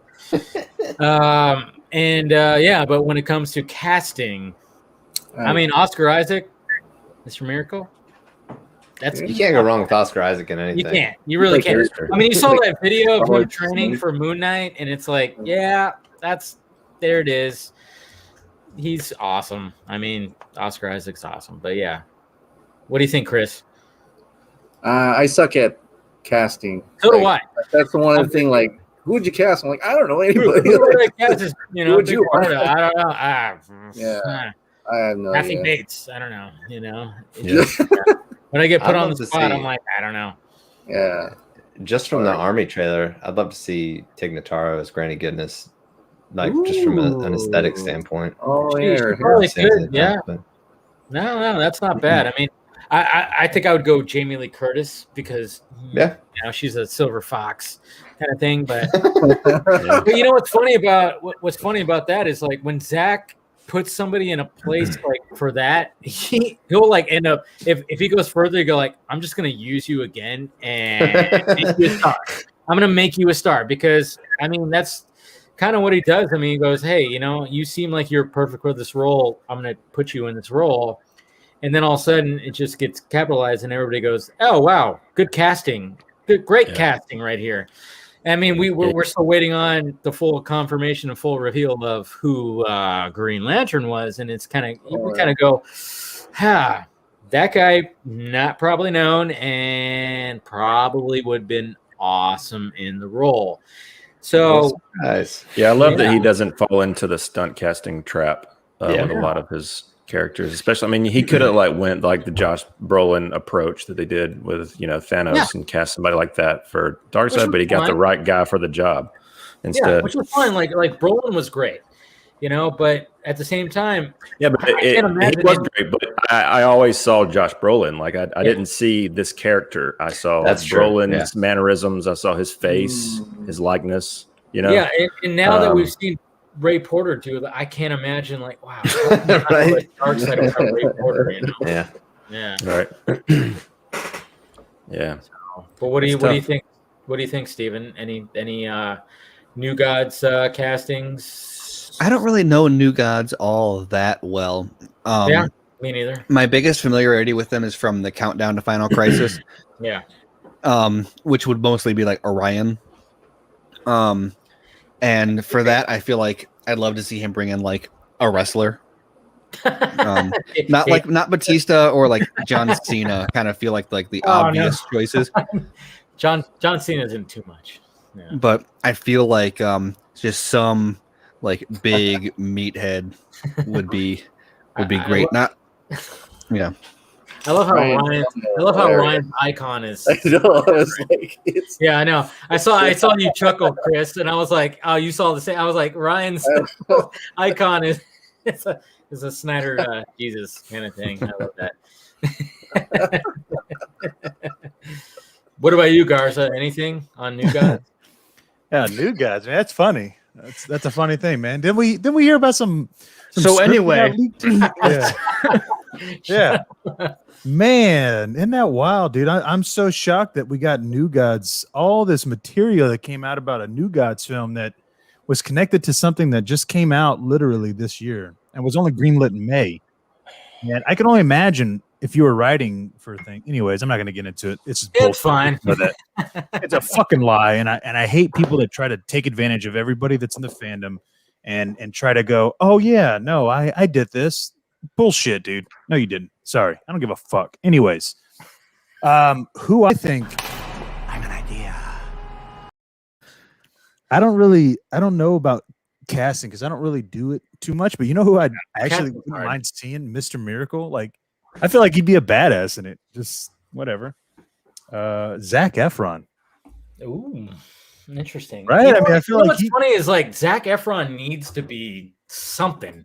Yeah, he's been waiting to pop off in a comic He's book fucking built like a superhero, and he's you know what, and he's not. I mean, given what of course the High School Musical shit and whatever the fuck. I mean, teen heartthrob, blah blah blah. But like, okay, you guys watched that fucking what was that Netflix movie? Who did he play? I can't remember the guy's name. Who did he play in the Netflix movie? The serial killer guy. Anybody? Oh, Jeffrey Dahmer. Was it Jeffrey Dahmer? Yeah. Oh no, Ted Bundy. Sorry. Ted Bundy. I was like, no, Dahmer's he ate people. Yeah. That was a good movie. That was a good movie. Yeah. Yeah, no, and I mean he's 5'8", so he's smaller than your average. Just said Efron could do a really well Booster Gold. Yeah. Oh yeah, he could too. Yeah, I think he could. I'm actually with Dice on this. I'm actually with Dice. That would be awesome. I like that a lot better than almost any other Booster Gold that I've heard. I like John Krasinski. I did like him. Like that was always my choice for Booster Gold, but I'm not gonna. I would not be against. I'd be all over that. Yeah. Efron and Efron Booster Gold. Yeah, because he's shown his comedic chops, and he's shown his comedic chops before. But but it's just funny how he literally like all he has to do is work out for a week, and then he's just in superhero shape. That's what that guy. He has that body type, and it's like that's sickening because it's like he could literally just go on a fucking diet of McDonald's and Jack in the Box and still have a pack. When you can stand next to the Rock and hold your own, you're doing all right. Yeah, Baywatch was a horrible movie, but but apparently like they would have like pull-up contests and shit like that, and Efron would like be up to the challenge. I mean, obviously the weight difference is because the Rock he's like 400 pounds of pure iron, and Efron's probably like 190 or something like that. But still, I was gonna say, to be fair, I would bet on Efron every kind of pull-up contest. I mean, if they were just like if it was like a slapping contest, if they're just gonna take turns slapping each other, The Rock. But like pull-up contest or like a sprint, Efron. Yeah, one shot. The matter is, but I remember hearing about that, and apparently like The Rock was just like almost like blowing me out of the water. But Efron kept his, I guess they did like 100 pull-ups and they both like fucking achieved it. I don't know. I remember hearing some kind of onset like fucking competition where it was like, even though The Rock is like super big and super heavy, he was able to still just do like a shit ton of pull-ups because as a freak. I know the guy's a freak of nature. I mean, I can't even imagine what Black Adam is going to be like. What he's going to have zero padding in that suit, right? Like, dude, I know. Zachary Levi is like, hey, I got this. Oh, look at this. Yeah. How many pull-ups do you guys think Tom Cruise could do? Oh, Jesus Christ. I think he could do a lot. Do you guys ever wonder how much of him doing his own stunts is like him actually doing his own stunts versus like how much of that is like a publicity stunt? Oh, wow! Like do stunt people talk behind his back and say like, "Oh, they hate him." Like is he doing like the push-ups like on his knees, like where he's not doing a full push-up, like, or is he? They're just deep faking him on all that stuff. Yeah. Or like they're giving him like a shorter jump or whatever. Yeah. And then like when they show him the footage, it's like they're using a stunt double and they just faked it out. And he's like, "Yeah, that was totally me." Or like, is he actually doing it? And I can't decide. Well, unless he's like waving his like Scientology wand and being like, "I smite you for if you reveal this is bad." I don't know. I think that when it comes to that one, in the last Mission Impossible where he broke his leg, I mean, that kind of was, I don't know. I mean, that kind of showed that, he's actually doing this shit. And a lot of people were, I remember people were kind of mad fake a break leg. I do remember those Burj Khalifa scenes from folks inside the building when they were shooting and he was like dangling off the side. Did you guys ever see those? No, I didn't see that. Yeah, like he would like wave to people inside, like Tom Cruise just waving to you. Yeah, I mean, I remember the video too where he was on the top of that Dubai building. Yeah, and he was just chilling. He was just like literally like his legs were dangling off the side, and he was just like, "Hey, this is." Because have you guys ever read any of the like Scientology stuff about like the team of people that is like dedicated to making his life easy. Where it's like he like goes through life with like it's like Truman Show basically, but like intentional, where people are like surrounding him and like making everything easier on him, and he doesn't understand. All those Leah Remini documentaries and stuff are crazy to hear those stories about those folks. Those are crazy. It's stuff where like they'll find him a wife, and then they will she'll be like a puppet on their wife. Yeah, what? The church will like pick a woman. Chris's reaction to that was great. and then they will like quiz her and like coach her, and they'll be like, "Well, you didn't respond to that conversation. Well, you should have told him that," like whatever. And then so he's thinking like, "Oh yeah, this date is going really well," but really they're like telling her how to talk to him in her ear.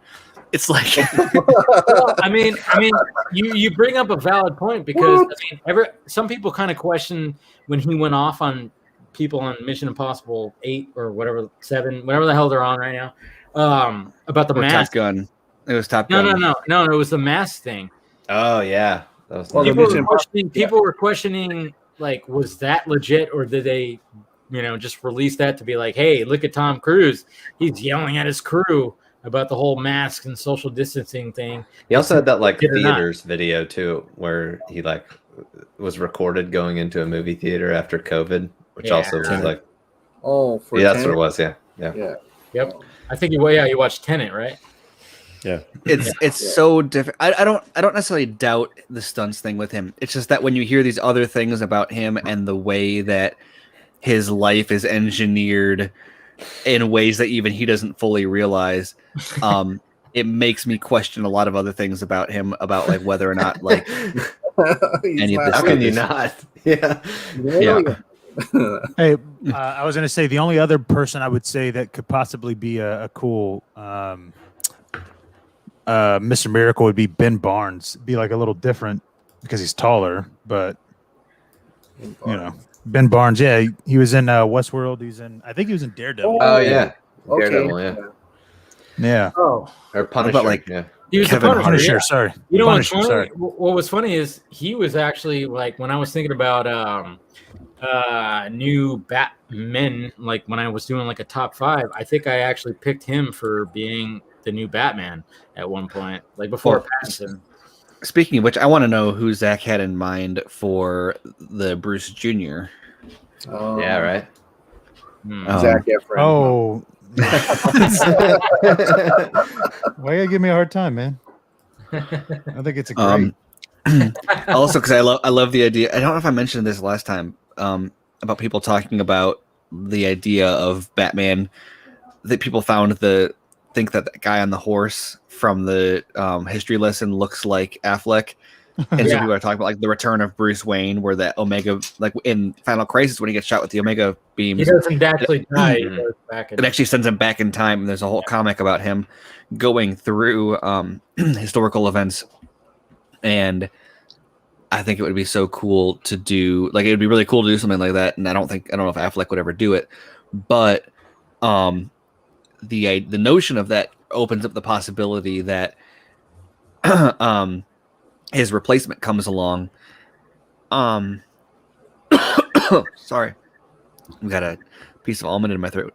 So and then like an older Affleck does like a Batman Beyond thing, which we're so far down the rabbit hole of like, are we going to restore the Snyderverse? And I'm like, Return of Bruce Wayne. Affleck is old and doing Batman Beyond, but like hypothetically, after the Snyderverse ended, you could have done something like that, and that would have been like super cool. That would have been sick. That would be cool. Nice. So in the alternate universe, would be yes, it would. That'd be insane, man. Speaking of Batman Beyond, I mean, I'm still rooting for Michael Keaton. If he's for sure, I mean, apparently, I mean, from things I've heard and you know who I'm talking about too, Garza's girl. She also said that it's been 100% confirmed that Michael Keaton is going to be in the Flash movie. And I'm kind of wondering, is that going to lead into are we going to get some Batman Beyond-ists kind of thing with Michael Keaton? Well, the rumor was that the reason he wasn't 100% on board yet was because he was making demands about a Tim Burton involvement in Batman Beyond or something like that, right? Yeah. So the implication is that went through, but I don't know. I never know how much of that stuff I buy in the first place. Exactly. I mean, there also a rumor that it was going to be like a Batgirl Beyond take instead of like a Terry McGinnis. I'm such a Terry McGinnis fan. That would break my heart. I'm so skeptical of Batgirl and Batman Beyond and future DC projects, and we're taking them seriously. It totally reads like something WB would do. Yeah, they would. You know what? They would announce it. We're gonna do a Batgirl series. We promise. Right? Exactly. The plan. And with the plan. Not at all, actually. I was eating almonds, and I had like the husk in my throat. Munchies. All right. I think this is a good spot to end this because, like I said, tomorrow's a big day, so we should probably wrap this up a little bit. And yeah, guys, I appreciate everybody joining. Specifically, of course, the Real Rejects guys. So for sure, I mean, hopefully they'll come back. And like I said, they had to cut it a little short tonight because they were working on stuff. They're busy guys, which does make sense. But appreciate them coming on and talking some nerdiness with me. And then of course, let's go around the horn and let's talk about ourselves as we do. Steven, go ahead. Yeah, you can find me and Andrew Dice on the Snyder Minute podcasts. We are around 100 minutes through Batman v Superman and on a short break as we do some catching up on Justice League, which we are working through the chapters first before going back, and when we're going to do the 1 minute at a time on that. And you can also find my writing at Screen Rant. Keep an eye out. Some cool stuff is dropping next week. And I ran out of things to plug, so we'll just say follow me on Twitter at SM Colbert.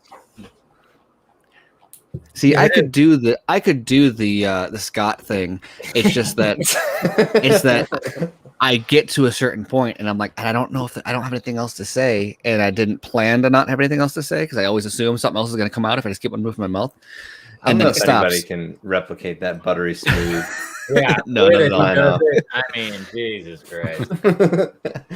All right, Ryan. Yeah, you can follow myself and Brandon at Cape Cast Show on Twitter. We're also we have actually Zack Snyder's Justice League review series going on YouTube. You can find that at Cinemachine. We just actually launched a Patreon this week, and that's patreon.com/CinemachinePod. And then also, I do want to mention, I checked out, a bunch of y'all were on the stream, the Bible of Zack Snyder, the Toxic Phantom Zone show. That was awesome. I think anybody who is involved in this fandom needs to go watch that. It's an awesome breakdown of the psychology and everything. So definitely go check that out. Appreciate it. All right, Mr. Garza who's laying there in his pocket. Yeah. No, I'm not. But you know what? I was doing is naked now. I already derobed. I was thinking of like who would did the Bruce Almighty. Bruce Almighty. Yep. That's funny. No, but I was like looking. I was like, man, who the fuck would I cast as Big Barda? You know who I would love? I would love it. Even though who cares? She's redhead. Karen Gillan. God, she'd fucking be amazing. She's way taller than I ever think she is. I know, because she's 6 foot, dude. She is, huh? Well, she's like 6 foot. She's 5'11", 6 foot. Holy shit! But you know who else I didn't know who was that tall was Famke Jensen. Fucking Jean Grey, man. Oh yeah, she's tall. Yeah, you could tell. Yeah, that doesn't surprise me. Yeah, it doesn't. Well, I know, but just like seeing that, I was like, damn, dude, that's amazing. Big Barda. Yeah, right. Like at least fucking 6 foot. I was just looking up all these tall women actresses, and I was like, damn, dude. Like after he derobed, his pants are off. Anyways, yeah, right.